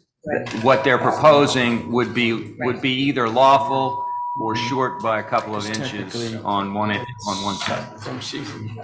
It's really kind of hard to see when you drive in. It does not look like they have 20 feet inside that. right, yeah. Yeah, I mean, that's what faces Chicago Street, but it's technically, You're saying it does kind of not with them make it in line with all the rest of the buildings. Yes. The 911 address is labeled as Chicago Street. right. Just pulling up confusing ones. You should have seen us trying to pull permits and do everything with all the different addresses and yes. Sure. Don, do you have any other comments? Just about a setback. I'll go back over here. The internet is slow, by the way. I wonder why. Always slow when you need it to be fast. Yes. In the Dewey Code, the term setback reads as such: an area extending from the lot lines to the building setback lines, which no buildings or other structures may be erected, except as authorized otherwise by this code. Okay. Okay. Do you all have anything else you want to share with No, us? It's confusing It is. because it's a separate design was done many years ago, actually before the Right. town existed, and we're just trying to upgrade this. Right. The theory is we thought this would be the rear, she said it's the front, so. Right. Dave Shuey, do you have any questions for these guys before I open it up to public comment? Well, it is, yeah, I'm a little disadvantaged since I don't have the whatever else you guys are looking at, but on Exhibit G, right, the deck, I mean, if that's a 20-foot distance between the wall and the building, and there's 8 feet between the wall and the deck, then the deck is 12 feet, not 8 feet. I mean, that's what's confusing to me. No, I think it's because that dotted line is what I think has thrown us all off. yes, it's, the deck itself is only 8 feet. The dotted line is showing your actual property, your BRL line. So your building restriction line is what the dotted line we're looking at. So we're showing the math adds up as far as we have an 8-foot deck and a 12-foot setback. So David, the dotted line typically would show what this gentleman just said, the building restriction line. But in this case, it's inaccurately designated in that spot because according to our Table 2 requirements for a street setback in a PR zone, you have to have 20 feet. So the 8-foot 1 inch or whatever that measurement is, what is that representing then? Well, that's to a distance that is an inaccurate representation of the building restriction line. It's showing you where the building restriction line would be if this were the rear of the property. Oh, no, it's not either. Is it No, 12? it's not. 12? Okay, I'm sorry. Right, that's what's a little confusing to me. Yeah, I know, that's why, Mhm. I know, I think, We know we have 20 feet from the building to the wall. Right. We're going to subtract, if the applicant's application is approved, you're going to subtract 8 of those feet, leaving 12 behind to the wall. And that It is just may not be consistent with this Exhibit G. right, Yes, yeah, I just to know, be it's, clear, I 'cause, think. yeah. I think It's the all inside the drawings- wall. I don't want to get down the road and all of a sudden it's only 12. No, it is, and that's where he surveyed that to make sure we are exact. Okay, just double check. Any other questions, Dave, based on, Well, the other, I mean, I do have the photographs, and when you're talking about the other porches and or decks that would be consistent, are any of them shown in these photographs? no, you can't really see them. It's hard to see, David. I think you can see one on the second floor, but it's on the side, what would be considered, I think, of these properties, the side yard. Is that Exhibit I A? haven't seen any porches on the backyard in these pictures, or in the front yard, sorry. Is that Exhibit E? Well, what Exhibit G shows is No, that, E. yeah, E. but G shows that the neighboring dwellings are actually closer to 8 feet or 9 feet Further out. from the property line. And so it extends quite a bit further into that setback area than does this proposed deck even. But they're showing the same 8-foot 1 between the property line and the deck as on the applicant's Exhibit G. I'm sorry, say that again, David? Well, on Exhibit G, when you're looking at Lot 4 and Lot 3, they're showing the same 8 feet 1 to the, well, you're saying the property restricted line is where their deck goes to. No, that it's very confusing the way it's drawn on here because the word deck is actually just showing what was existing. And then that line, honestly, they did not put that line in the correct place. But that is not actually, there's nothing showing on the survey where the new deck will be. Okay, so can we talk about Exhibit E, the photograph? Is that the one that you're saying shows other decks? I'm not sure which exhibit this is, but This is yeah, this one. your neighbor on the side is. Your neighbor on the east Yeah. side. Oh, which is here, kind of yeah, like- yeah, yeah. Oh, what is the question? He was Say that- saying, I wasn't sure he wasn't sure which exhibit showed this. I think, David, it's not necessarily that they're showing that it's decks, it's just to show that even if it came out 8 feet, it would still be kind of in conjunction or in line with their neighbors. To be behind the neighbor still. Right, and still be behind, so And- it wouldn't jut out even any further than their neighbors' Existing. existing properties, existing buildings actually jut out. Yes. Is that, am I clear about that? Okay. Yeah, and also I think you can see the O'Hare's property also has that balcony up there that goes around their house. What exhibit? That's what. That's It's E, the one you're looking you're at, looking but you at, can E. see up there, they have several different patios around their property, so us having something that will look exactly like that is sort of what we're saying in terms of like, it looks very similar and in line. It keeps the architectural integrity of Seagate. Well, that's what I'm getting at is consistency. And it's very hard for me based on these photographs to see anything that looks like the deck that you're describing.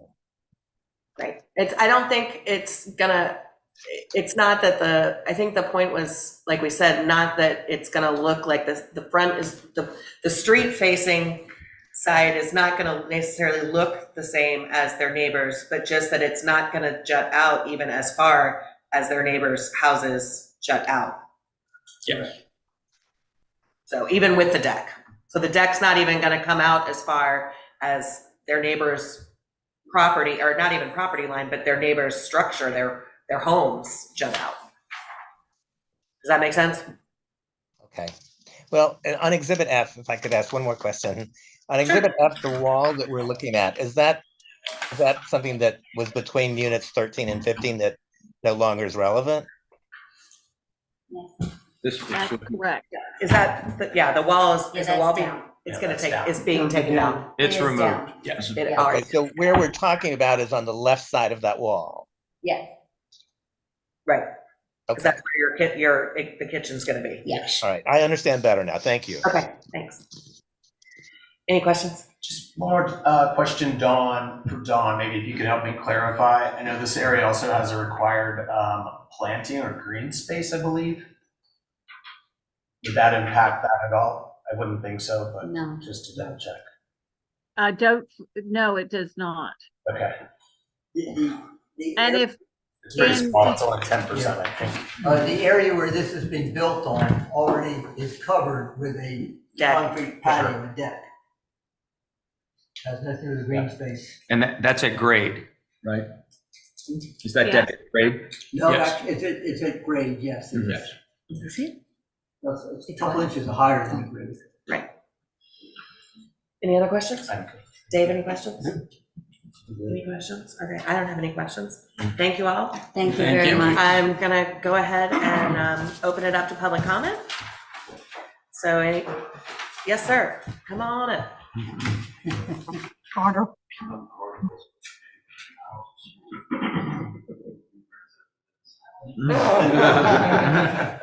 Almost everyone has a porch, so they're gonna say you want me to have to. Okay. Sir. Carter Wilson, 20 Chicago Street, Dewey Beach, Sir- across the street from. Sir, do you solemnly swear or affirm the testimony you give in this proceeding will be the truth, the whole truth, and nothing but the truth? Yes. So I'm thoroughly confused right now. Is this a front yard setback or a rear yard setback? It's what's called a street setback in our zoning code. Okay, then why is it on lot 4 9.1 feet setback from the street? Because they were all built, I think, prior to the adoption of the setback restriction. And there are many, many examples of that throughout town. Throughout the town. So this is a street setback at 20 feet, right? Yes. So there is a variance, it's not a rear yard setback that we're talking about. We're talking about a street setback, 20 feet. Correct. Okay. Are there any other variances in this neighborhood for? Well, this is your opportunity to comment on this application, and you're a neighbor. Yeah, I'm living across the street. So I was curious. Where across the street? Which, across Chicago 20 Street? Chicago Street, right, almost directly across. Okay, is it? Directly across the street from the existing house. Okay. Do you feel that if this variance were granted and this porch were built, that you would be significantly impacted? Well, I guess one concern I have is that this is setting a precedent, right? No, it's not. It's No. not setting. Again, as I indicated earlier, each application is judged on its own. We don't set precedents by any decision that we make. Okay, that was my main concern. You're setting precedents, but okay. No, and I think in the last application with Mr. Moskowitz's comment about setting precedent, I clarified that we do not, each individual application is judged on its own merits, and we do not consider any decision we make as setting a precedent for future decisions. And in further support of that, the applicant has an obligation to establish that they've got an exceptional, he or she, in this case, she has an exceptional practical difficulty. That is a very personal thing. So in order to meet that burden, it has to be shown by the applicant. Hardship, you mean? That in an effort to make a normal improvement to their property, that's not inconsistent with the character of the neighborhood or the zoning code, that they're confronted with a difficulty that's presented by the code for them. And if you think about it in those terms, it makes sense that we wouldn't be establishing precedent all over town, because everyone has to present their own personal difficulty in order to justify a variance. Okay. That was my main concern. Okay. Do you have any? But your testimony is that you don't feel that you would be significantly impacted? No, this won't. No. Okay. If you have any other comments? Is that No. Okay. There you go. Thanks for coming out. Thank you. We appreciate it. Anybody else? I guess I pretty much see that everybody's here. So anybody online? Yes. Okay. Hi, this is Ed Laverne. I'm at 14 Chicago Street, also across from the property. Sir, wait a second. He's going to swear you. Do you solemnly swear or affirm the testimony you give in this proceeding will be the truth, the whole truth, and nothing but the truth? Yes, I do. Again, I also want to echo Carter's comment that there's no question that this is the front of the house that we're talking about. There seemed to be some confusion about that earlier. And that's where this deck is going to be. I'm not here to oppose what's being proposed, but it seems to me that an 8-foot encroachment into a 20-foot setback, which is a 40% encroachment, is significant. And I've been present for the entire discussion. I heard the comments about no precedents being set, but I am concerned, particularly with the second level, about a precedent being set in terms of allowing such a significant encroachment to take place. My other point, maybe my biggest one that I'm coming away with from this hearing is, when I looked at the plans initially, I was somewhat confused. As we've talked today, I'm more confused that things aren't really kind of lining up. People aren't quite sure what the front is or the back is. So I would just like to make the suggestion that maybe the plans be correctly done and resubmitted so this can be considered, so we can actually see what's happening. That's my only comment. Thank you. Do we have anybody else? Okay, I'm gonna go ahead. We have 3 letters that I'm gonna go ahead and read into the record. Or if they're consistent with one another, I mean, whatever your preference is. It looks, I believe these are all from Seagate residents that are in support So I'll just read one of them and note that they're all consistently in support. This is from Eileen Vogelstein for the Cardin family at 19 Chicago Street. I'm writing representing my family to express our full support for the addition of a porch structure on the back of our neighbors, Robin and Jeremy London's house, which is located immediately to the east of our property. As their immediate neighbor, I have reviewed the proposed plans and believe that the proposed variance and house addition will complement the existing houses on Chicago Street. The porch construction will not interfere with the ability to park on Chicago Street.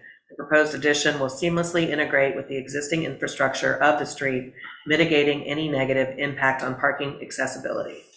Additionally, I would like to emphasize that the construction of the porch will have no negative effect on my view or enjoyment of my own home.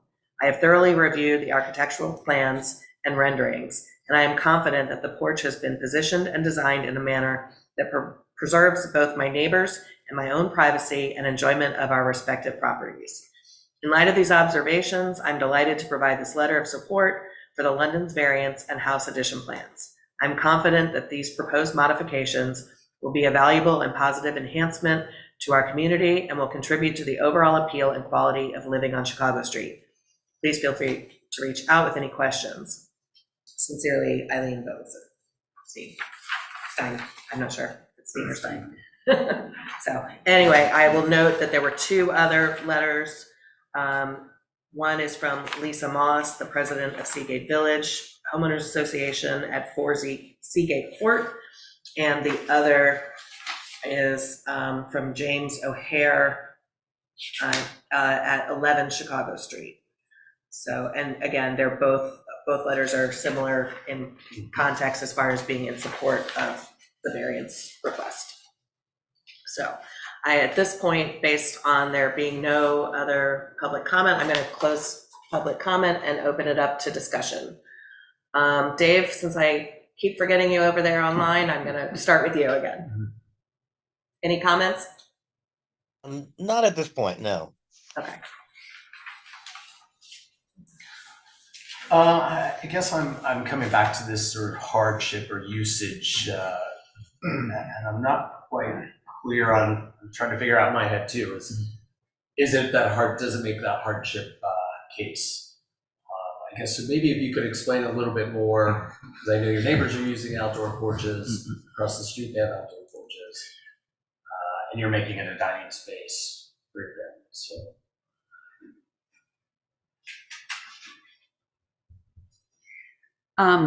Well, first I want to say, as I said before, like hardship, we're talking about, I feel very blessed to have a beach house that I'm renovating and making improvements on. So just having that feels great. So is it a hardship? I think I'd prefer to use the term that we use on the, what is it called? Which is the applicable term, the exceptional practical difficulty. Yeah. Yes.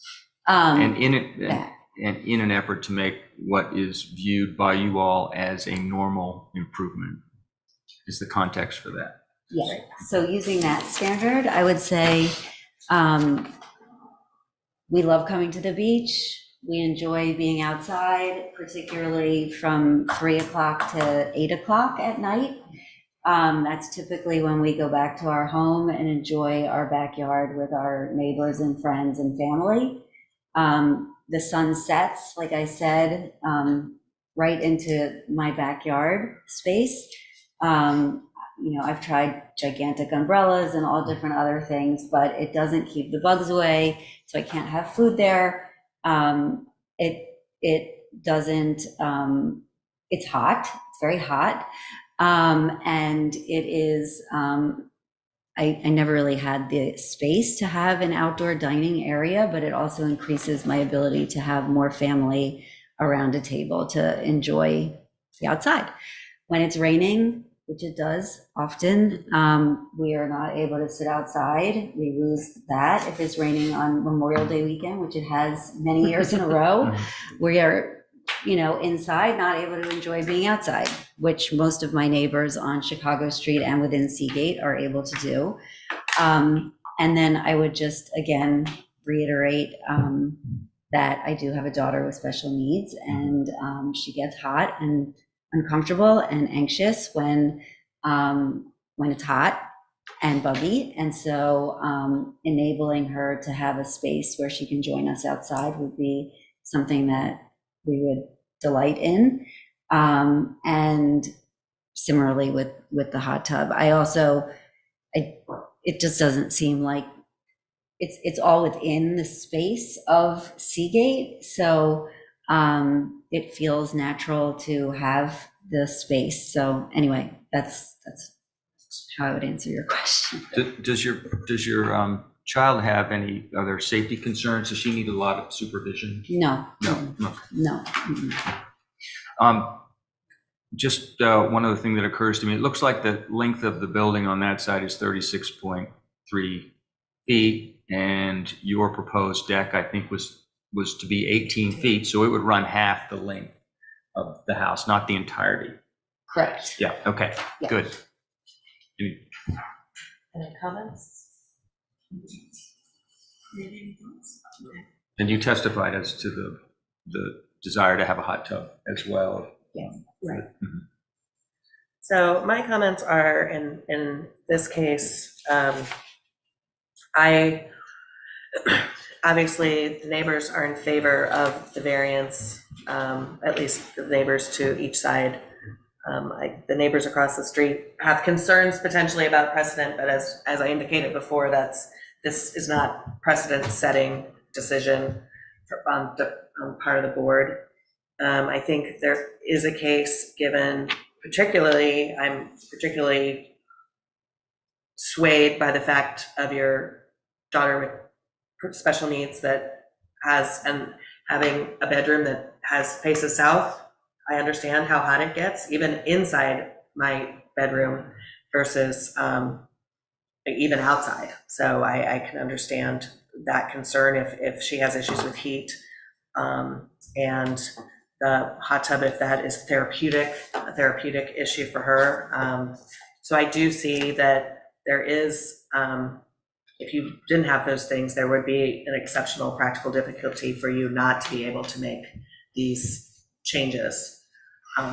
So those are my comments. Anybody based on my comments, does any board member have another comment? I just think with the consistency of the neighborhood, the fact it's behind the wall, the other neighbors have sort of consistent, what they don't have, they're just asking to be consistent with what the neighbors have. It doesn't affect the street parking at all, which is my concern, so I understood. I know, it's confusing. As long as, so the parking doesn't change, we know that parking's a big deal in Dewey. And then again, I'm not an attorney like these guys, but we might have an ADA case here as well. But anyway, I'm all for you guys, I'm good. So, anybody else have any comments before I close comments, and then Okay, so does anybody have a motion with regard to, let's start with the first variance, extending 8 feet into the 20-foot setback, which I think we've also clarified that it's a street setback, not necessarily a front yard setback, because this is the rear of the home. So does anyone have a motion with regard to that? To accept the variance? Well, either way. To accept. Okay, motion to accept? A second. Okay. So as Fred said, we need to kind of discuss as you vote, what your reasoning for your vote is. So Dave, again? It's going to be consistent with the rest of the neighborhood, so it's not really going to affect anything that way. It's also good for her daughter. I don't see any problem with it, being accepted, because it's consistent. If it was going to be inconsistent and coming too far out or whatever, then I would say no. But this is going to be consistent with the other neighbors. Did you second it? Yes, I did. You are in favor? I am. Okay. For accepting reasons. the variance. Right, for reasons. And the reasons are, again, consistency of neighborhood. It doesn't negatively impact anything we've heard as far as parking in the community, neighbors on either side or have shown written support. In her daughter's situation, I understand some exposure and all that, and I don't see any downsides. I see a lot of good positive things for the family and community. So. I think maybe if we can take these in pieces, because I have one feeling about one and one. Well, no, I mean, we're doing just the porches, first, just the, I think it's gonna be consistent with the neighborhood, and I think also this property is quite unique. You know, if you could take one property like this, it's like that whole compound is so unique. It's and I think even this building is quite unique. Except I think there's only maybe one other that has the positioning of your home. So I would vote in favor of porches. Dave, Chewy. Your vote? Yeah, I'm here. I understand that the neighbors on each side, the neighbors within the wall, don't object, and in fact support that they're making these improvements in the setback. But it is, as I understand it, a street setback, and there is some question about whether this is the front yard or the backyard. And I think you have to try to understand what the impacts would be on the streetscape and the rest of Chicago Street, not just the people within the wall. So I think it would have an impact on the character of the streetscape. I don't think there's an exceptional practical difficulty. So at this point, I would be inclined to vote not to grant the variance. Okay. I'm voting in favor of the variance based on the reasons I stated before. I think there is an exceptional practical difficulty based on the, and because it's behind the wall, it's not affecting anyone. It's not trying to abut, go outside of the existing wall and confines of the property. And as I said before, because of the issues with the heat and from that southern exposure. So, I think maybe Dewey needs to do some rethinking about the street versus the, whether it's back or front. So we need, maybe that P&Z needs to address that, but I'm in favor of the variance. So I believe that's a vote of 4-1 in favor of this particular variance. So moving on to the second variance request, which is to obtain a front yard setback variance to permit the proposed hot tub to extend. Do I have a motion with regard to that, or do we want is there any more need for discussion with regard to the hot tub variance? I think we kind of focused on the porch and the deck. So is there any further discussion needed with regard to that? Will the hot tub be on the opposite side of the deck? On the other side of that? Okay. Okay, so it's on the, so it's next to. So it's basically like on the east this side of the property. The hot tub will be on the east On the side of east. the deck towards the ocean? Yes. Right. So it'll be, okay. So it's, Any other discussion? David? Again, I mean, I think that the question of whether it's the front yard, backyard, I understand that I may be the only one that doesn't have clarity on that. But the idea of the hot tub in the front yard, I do think is, again, not consistent with the nature and character of the street. And I think it would have adverse effects in terms of the streetscape. If this is the front yard, I mean, are we saying you can have a hot tub in the front yard? I'm not sure. Well, it's technically the back of it's the back of the house. It's the back of the house faces the street. So it's not a front yard, it's the back of the house that faces the street. So I don't consider that, I guess I don't consider, I have the exact same situation in my own home. So I know my front door is on, not the street side, it's on the opposite side. So I have the same issue. Did we hear that the hot tub is going to be enclosed within the deck, or is it going to be on the second floor? Yes, You won't even see it. It'll be behind the wall, Because correct? it's behind the wall and it's down, so It'll you have to like look over our wall to see it. Okay, but it's not going to be on the second No, floor. It's going it's to be on on the the first ground floor floor. within the Within screened-in the wall. porch, right? No, not within the porch. It'll be Within on the the other wall, side. on the okay, other gotcha. side. It'll be on the other All side. right, okay. Okay, so it's gonna extend further into the setback. No, it's gonna be the same part of the You setback. got this, So don't It's you? only gonna extend as far as the porch does, but it's gonna be on the other side. So this is where the deck is, and this is where Next one be here. where the Okay, I see. Towards the ocean. Okay. That's why I asked her too, just to make sure I understood where it's gonna be. But again, walls. How high is that wall?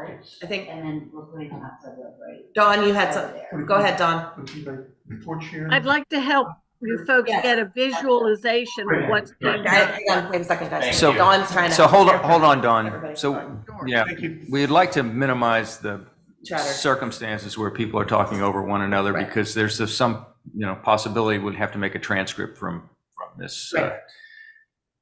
So Dawn, go ahead. So if we go to the exhibits again, Exhibit A. Notice it is a set of plans, drawings of what these folks would like to have done.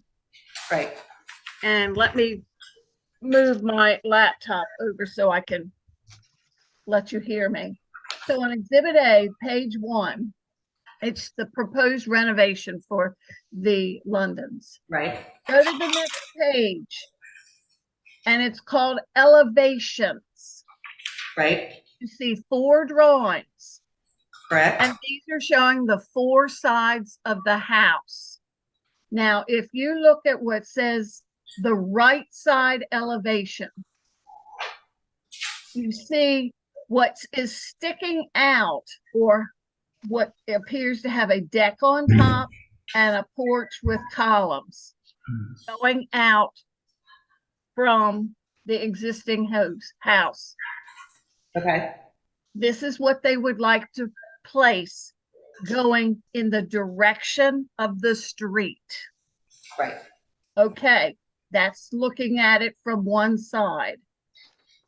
Now, if you go down to, let's see, 2 more pages, and the name of the page is First Floor Plan. And we're still all in Exhibit A. You Right. see that? Got it. Okay. So within that first floor plan, it's as if you're looking down from the sky, looking down. You see the area where it says the hot tub? Right. That's the location where the property owners would like to have the general location for that hot tub. Also, you're looking down, come down just a little further. You see some squares and some columns.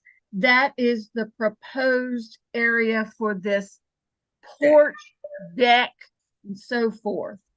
So you're looking down from the sky. That's the general relocation. And if you go to the far right of this whole drawing, that's where Chicago Street would be. Right. Okay. Okay. So hopefully that would help give a visualization of locations for everything. I guess my question is, why do you propose to have it close to the wall versus closer to the house? I was just say, it's more like. Like Sorry. Like Dawn had said, it's more of a generalized location of where it is. We still have to make sure everything is by code as far as distances from everything. Right off, I don't know what those are. If we have any that we have to keep a certain distance from the house or the structure. But as far as the placement on the plans is just It's just to kind of show it's showing gonna that be we're there. putting one there, not. So I guess, Dawn, are there any restrictions about how close a hot tub could be to the house? Because I think I would feel more comfortable about granting the variance if the hot tub was kind of in line with the butting out of the deck. So Okay. are you aware of any? Yes, our code does use several determining factors here. Under the definition for a swimming pool, a hot tub is listed as the same kind of structure. Okay. So a hot tub, a swimming pool, they are structures. Right. Now, when it comes to structures that are accessory, such as swimming pools and so forth, there are different setbacks that from a rear property line, which this particular zoning code does not identify the street side as a rear property line. Oh, I'm sorry. And so from a side yard or from the interior side, it's got to be 10 feet from the side.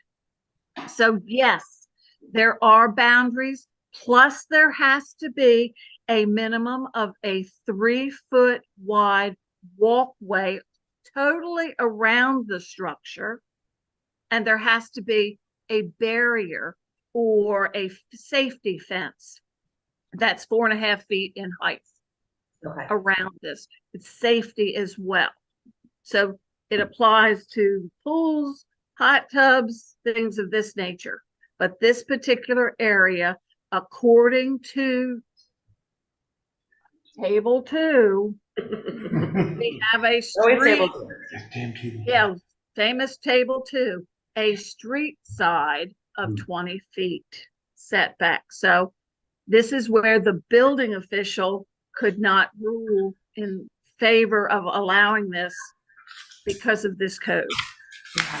That's your domain. Right. But is the setback 20 or 10 feet? Okay, so from a For a pool? from For a a pool. rear lot line for a pool, it's 6. Okay. From a side yard, interior lot, it's 10. So because we don't have the same terminology of these setbacks plus the Table 2, it's something for you folks to determine. So if we keep it 10 feet from the wall and the side, that would allow, right? Is that the way I'm understanding that? Well, how big is the hot tub? We don't, they haven't Are you bought it. buying They it? haven't bought it yet. We also need this 4.5-foot fence all the way around. All the way around, yes. Does our Which wall then- count as a fence? It counts, I well, don't how think that high fence is, is how tall is the 4.5 wall? feet. So I guess, That's you- 4.5. is it? Yeah, more it than is. 4.5 feet? I wasn't sure. But it doesn't, it won't go all the way around it. It goes completely around the whole go around the whole area, house. all the way Around the whole in house. gates, yes.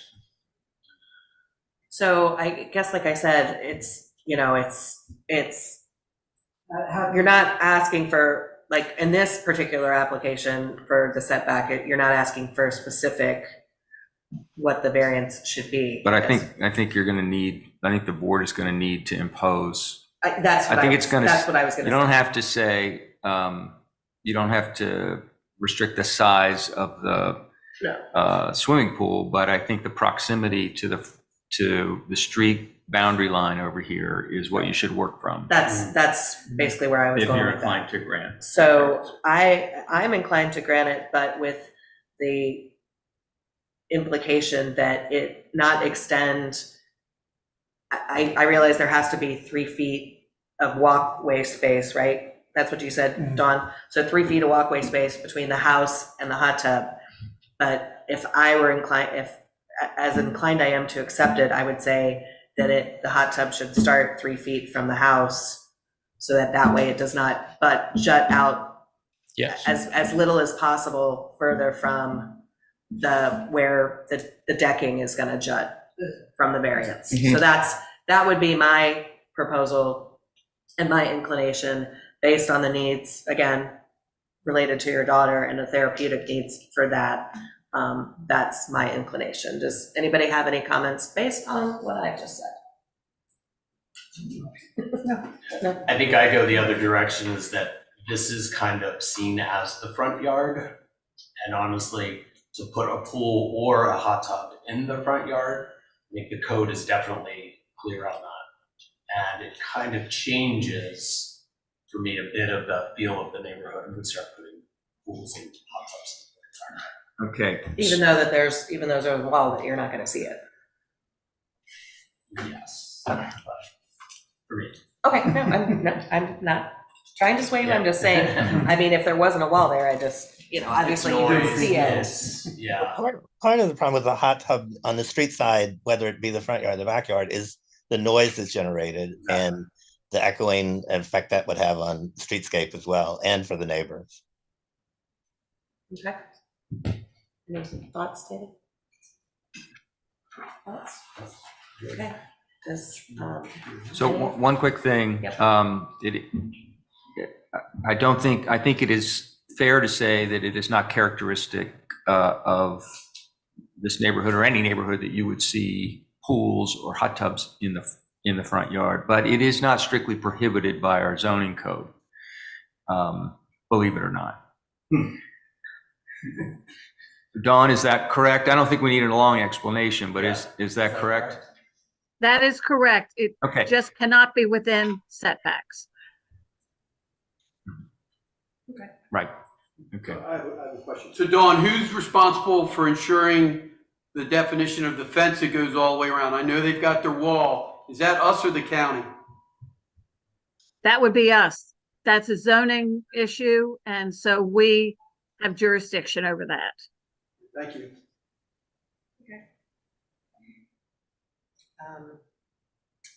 Does anyone have a motion either way with regard to this variance? I would make it, but I can't. Well, you could if no one will. Okay. I'd make a motion to accept the variance. For the reasons. So we do need some kind of limitation. We need to know how much. It complies with the setbacks that we talked about and 3 foot. So, yeah, as long as it complies with all the other things we talked about. So based on what I said about the 3 foot walkway and. Yes. So how far would your motion permit? Because, Dawn's going to need We're gonna have to go out and to, inspect it and make sure. she's going to need to, issue a permit, Also and the permit is going to restrict the location of it. So if you go from and this is just a motion at this point, but if you go from the existing wall backwards, how much of that area should be respected and not encompassed by a pool? So you've got 18, I think you have 18 feet, you've got 12 feet to the existing 8-foot deck that you just authorized. Right. Or porch over and under. So is that providing any kind of guidance in terms of where this pool would be permitted if this motion were granted? It squeezes it in there because if you're 12 feet in, and you got to come 3 feet out from the house to have that walkway. Mm-hmm. So that hot tub can't be more than 9 feet in that direction. I mean, So this is your motion. I'm just, Yeah. So, well, again, as long as it complies with those setbacks and, then I'm fine. I'm affirmative. Is that what it would be? I would say, because the hot tub's not gonna be bigger than 7 feet. I mean, it should be 5 feet wide. Yeah. 5 feet wide. We'll just have to watch. Right, Sorry, now I'm need a thinking, clarification. so if you have a 3-foot walkway, if they went out only as far as the deck that we've approved, then that's essentially a 5-foot wide hot tub. Yeah. So basically, is your motion saying it's a 12, that it can be 12 foot? Like, it can encroach 8 feet into the 20? Okay, Yes. that's what, And that will I think comply that's with what Fred was trying to clarify. Right, I have a question. Yes. Well, The barrier that has to go around the hot tub, Okay. they say there's a wall, All the way around the but property. but around the property, is the stipulation that it has to go around the hot tub? No. Just the property Just as itself? long as it's enclosed, as long as the Okay. property doesn't have. I just wanted to be clear. Yeah, Yeah, as long I as mean, there's limited I thought that, ingress and egress to the property that contains the hot tub. So with regard to that, there's no variance requested from any standard that relates to that. And that's a building code standard, actually. It's not a zoning code standard. So you couldn't give relief to that, and you're not being asked to. Right. So whatever that requirement is, it is. And it it may be satisfied by a wall that extends around the entire property, or it may not, but that'll be up to, somebody else. that'll be up to somebody else. Somebody else, not us. Okay. So, So I just have one yes. quick, Dawn, can you, because I think it's very confusing with this property, front yard, backyard setbacks, honestly, and I think part of it's, it is quite confusing, and maybe we need to go back. In this situation, I would see it as front yard, but setback in this is from the street, and I believe pools are from the front, even though you could be in your front yard, still has what's the setback requirement? It would be 3 feet from whatever the setback is, because you need a 3-foot walkway. Is that correct, Don? Because it's an accessory building. Oh, You're on mute, muted. Dawn. You're on mute, Dawn. Yes, there has to be a minimum of a 3-foot walkway that encircles this pool, hot tub, whatever. And so this particular code is found in 185-51 concerning accessory structures. And so this is where these setbacks are stated: 10 feet to an interior side lot line. And of course, this particular zoning code has a side yard setback of 12 feet. But the swimming pool or accessory structure says it can be 10 feet. So it's a different setback. But then it comes back and says a 6 feet setback to a rear lot line. This is the problem with this particular zoning district. It does not. Doesn't envision a pool in the front yard. Yes. Correct, Mhm. but I don't think it's very clear on a front yard, backyard either, so. Right. Because the front yard setback for a pool is it 10 feet, or is it applied to this 18-foot setback? There were It's- front. You're on mute again, Dawn. Sorry, Sorry. yeah. Were you going to answer Yep, that? you're on mute again. pop it on You mute. said sorry and you went back to mute. So therefore, this particular code, 185-51, concerning this accessory structure, does not give any parameter from a distance from a setback. It just does state in other code areas that within any setback, unless the code allows it in some other place within the code, no structures can be placed. All right, so let's just, And that's 20 feet. as an exercise, let's assume if this was a front yard along the street here, how near could a pool be located to the front yard boundary line? From the property line. Right. If there were a 20-foot setback Right. designation as a front yard, it could not be placed there at all. So it'd be 23 feet from the boundary line then. Okay, yes, you were correct, 23 feet. It could not be placed in anything that's considered a setback area, and it would have to have that 3-foot walkway around. Now, if this is considered a backyard, how near to the boundary line could this structure be located? It would be 6 feet and would have from the property line, the boundary line, Mhm. and it still would have to maintain that 3-foot walkway around there, which could be within that 6 feet from the boundary line. Right, okay. But I think since this is a 20-foot setback from the road, it can't be built within that 20 feet. Is that correct? Unless Without we the give variance. another exception for building in a setback. So what we were talking about before was there's no prohibition from having a pool in front of your house so long as it's outside of the front yard setback. Correct. Right. Well, and in this case, it's a street setback. It's a street setback. So that's your challenge. You know, how do you look at this area? How much, how if this area was considered a backyard, the code would say that that a structure like this can be located much nearer to a boundary line than if you consider this a front yard. So that's your challenge. So And we have a motion. I was going to ask Randy to restate his motion now that we've had further discussion, just so that. I can't remember. Well, then, The motion is to permit, the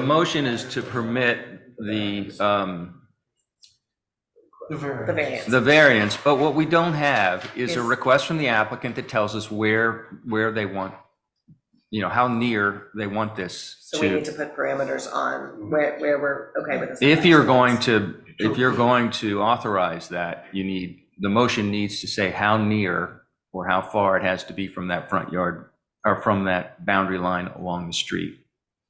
So Dawn will know whether it's. So complete. That's No, I know. No, you Can I ask one question? We have to set parameters in the motion. If we're going to approve it, we have to say we're okay with the setback of this many feet, of it encroaching this many feet into the setback. And am I correct that there's no way to do it where you would make it at least consistent with the variance that you granted for the deck and the porch? It won't fit in that? And that was my suggestion, is that it not encroach past where the deck is going to encroach. So it'd be 8 foot, it would be encroaching 8 feet into the 20 feet. If I were making the motion, I would say that it be, because that allows for the 3 feet plus a 5 foot wide hot tub. 5 foot diameter, yeah. Right. And then, I mean, it can be a different length, but as far as the width, limited one dimension. it would be limited from the house because of the 3 feet and then the 5 feet. So that would be, if I were making the motion, that would be my suggestion. Hint, hint. That's no motion. But it would actually be, I think it would end up being 2 feet, because if you're 3 feet from the house and 3 feet from this. No, that still have doesn't 12 matter. you still have The 12 on the walkway other doesn't side. have to be, the walkway can be in the setback. That's not Okay, contingent. It's just where the hot tub itself lies. but it would also need a fence, well. No, because there's already a fence. You don't have the 12 Can- on can- the other side. Can I ask Dawn a question? Dawn, is this elevated or is it meant to be flush with the ground? Is it walk down into it, or is it No, gonna it's be gonna up on top? You have to step into it. Okay. Yeah, the code does not indicate anything as height-wise of how deep this, how tall this hot tub could be. It just does specify a 4.5 foot barrier around it. Okay. That's the safety fence, the pool fence she's talking about. Yeah. Okay. So your motion, just to clarify, your motion is to approve the variance that it can encroach 8 feet into the setback, correct? I just want to make sure that's clear for the record, that is your motion. That has to be that, yeah. Is there a second? Is there a second on the motion? I can't second. Are you seconding or no? Yes. Okay. Okay. So, no, I just was, you seemed like you were in favor, so I was confused. I can't second, so I'm just looking for response. So we're gonna go ahead and take any further discussion before we vote? Okay, since there's no further discussion, we're gonna take a vote. Since you made the motion, I'll start with you. I vote for accepting the variance. And your reasoning, again, is going It's to, those 4 requirements. it's not inconsistent with in your opinion, it's not inconsistent with the zone that this property is located in. It is not inconsistent with the character of the immediate vicinity. It doesn't seriously affect neighboring properties, and the applicant has established an exceptional practical difficulty in an effort to make a normal improvement to their property. And Same thing. What was the first thing you said? The first, The zoning district, the zoning district is a consideration because the zoning district restricts uses primarily. And the question is this use inconsistent with the zoning district? Is having a hot tub in this residential zoning district inconsistent with No. And the second thing, the character of the immediate vicinity? oh, probably has no effect on that. And as far as the last one. Impacting the neighboring properties is a consideration. That's number 3. Right. And number 4 I is. don't see that as impacting it. And number 4, because of considerations for family, I think that's good for her daughter.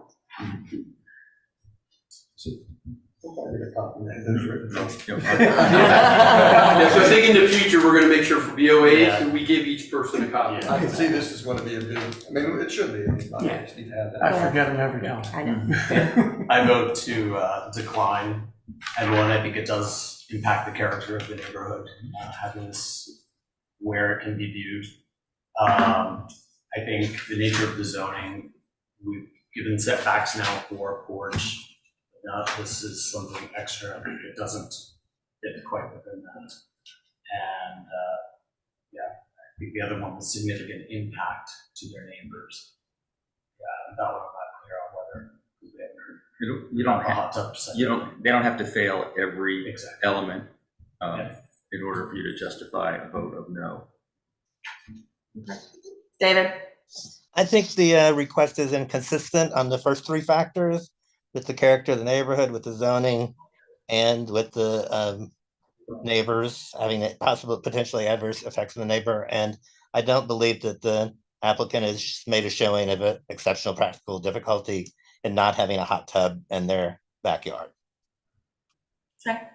And I'm voting in favor of the variance at the same setback as the porch, because I don't think it's going to significantly affect the neighboring properties the neighbors on each side have voted or have expressed their support of this. And I do feel like there is an exceptional practical difficulty for the family by not being able to have something that is therapeutic to their child. So I am in favor. So that vote is officially 3 votes yay and 2 votes nay, and the variance is passed.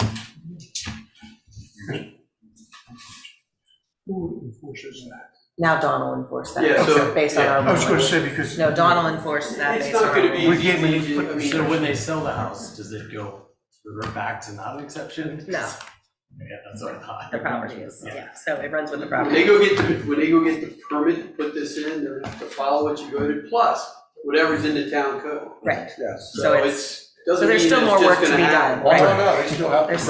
There's still more work to be done. So, on that note, do we have, I want to just really quickly address, Kate informed me today that we're moving on to committee member comments before we adjourn.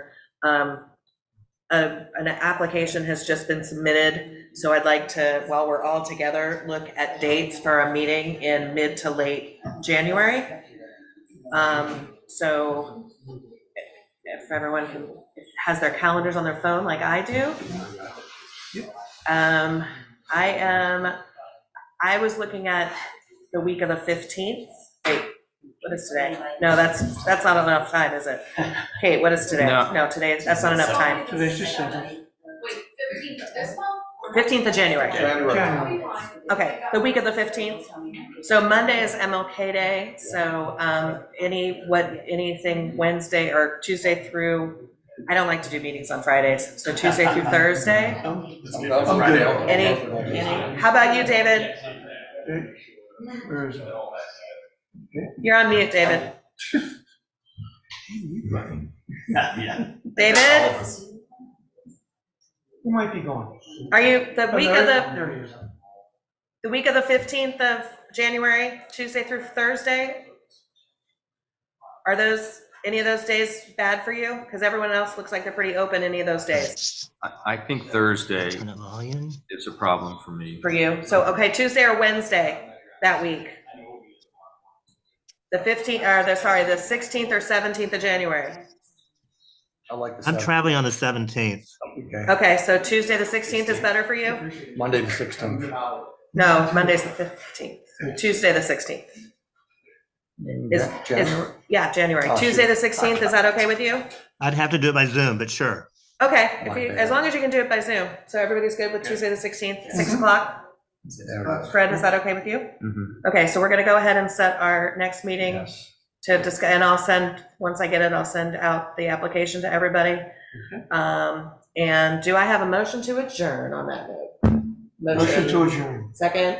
Okay, all in favor? Aye. Aye. Okay, we're adjourned. Thank you, everyone. Wow, this Thank went a you. lot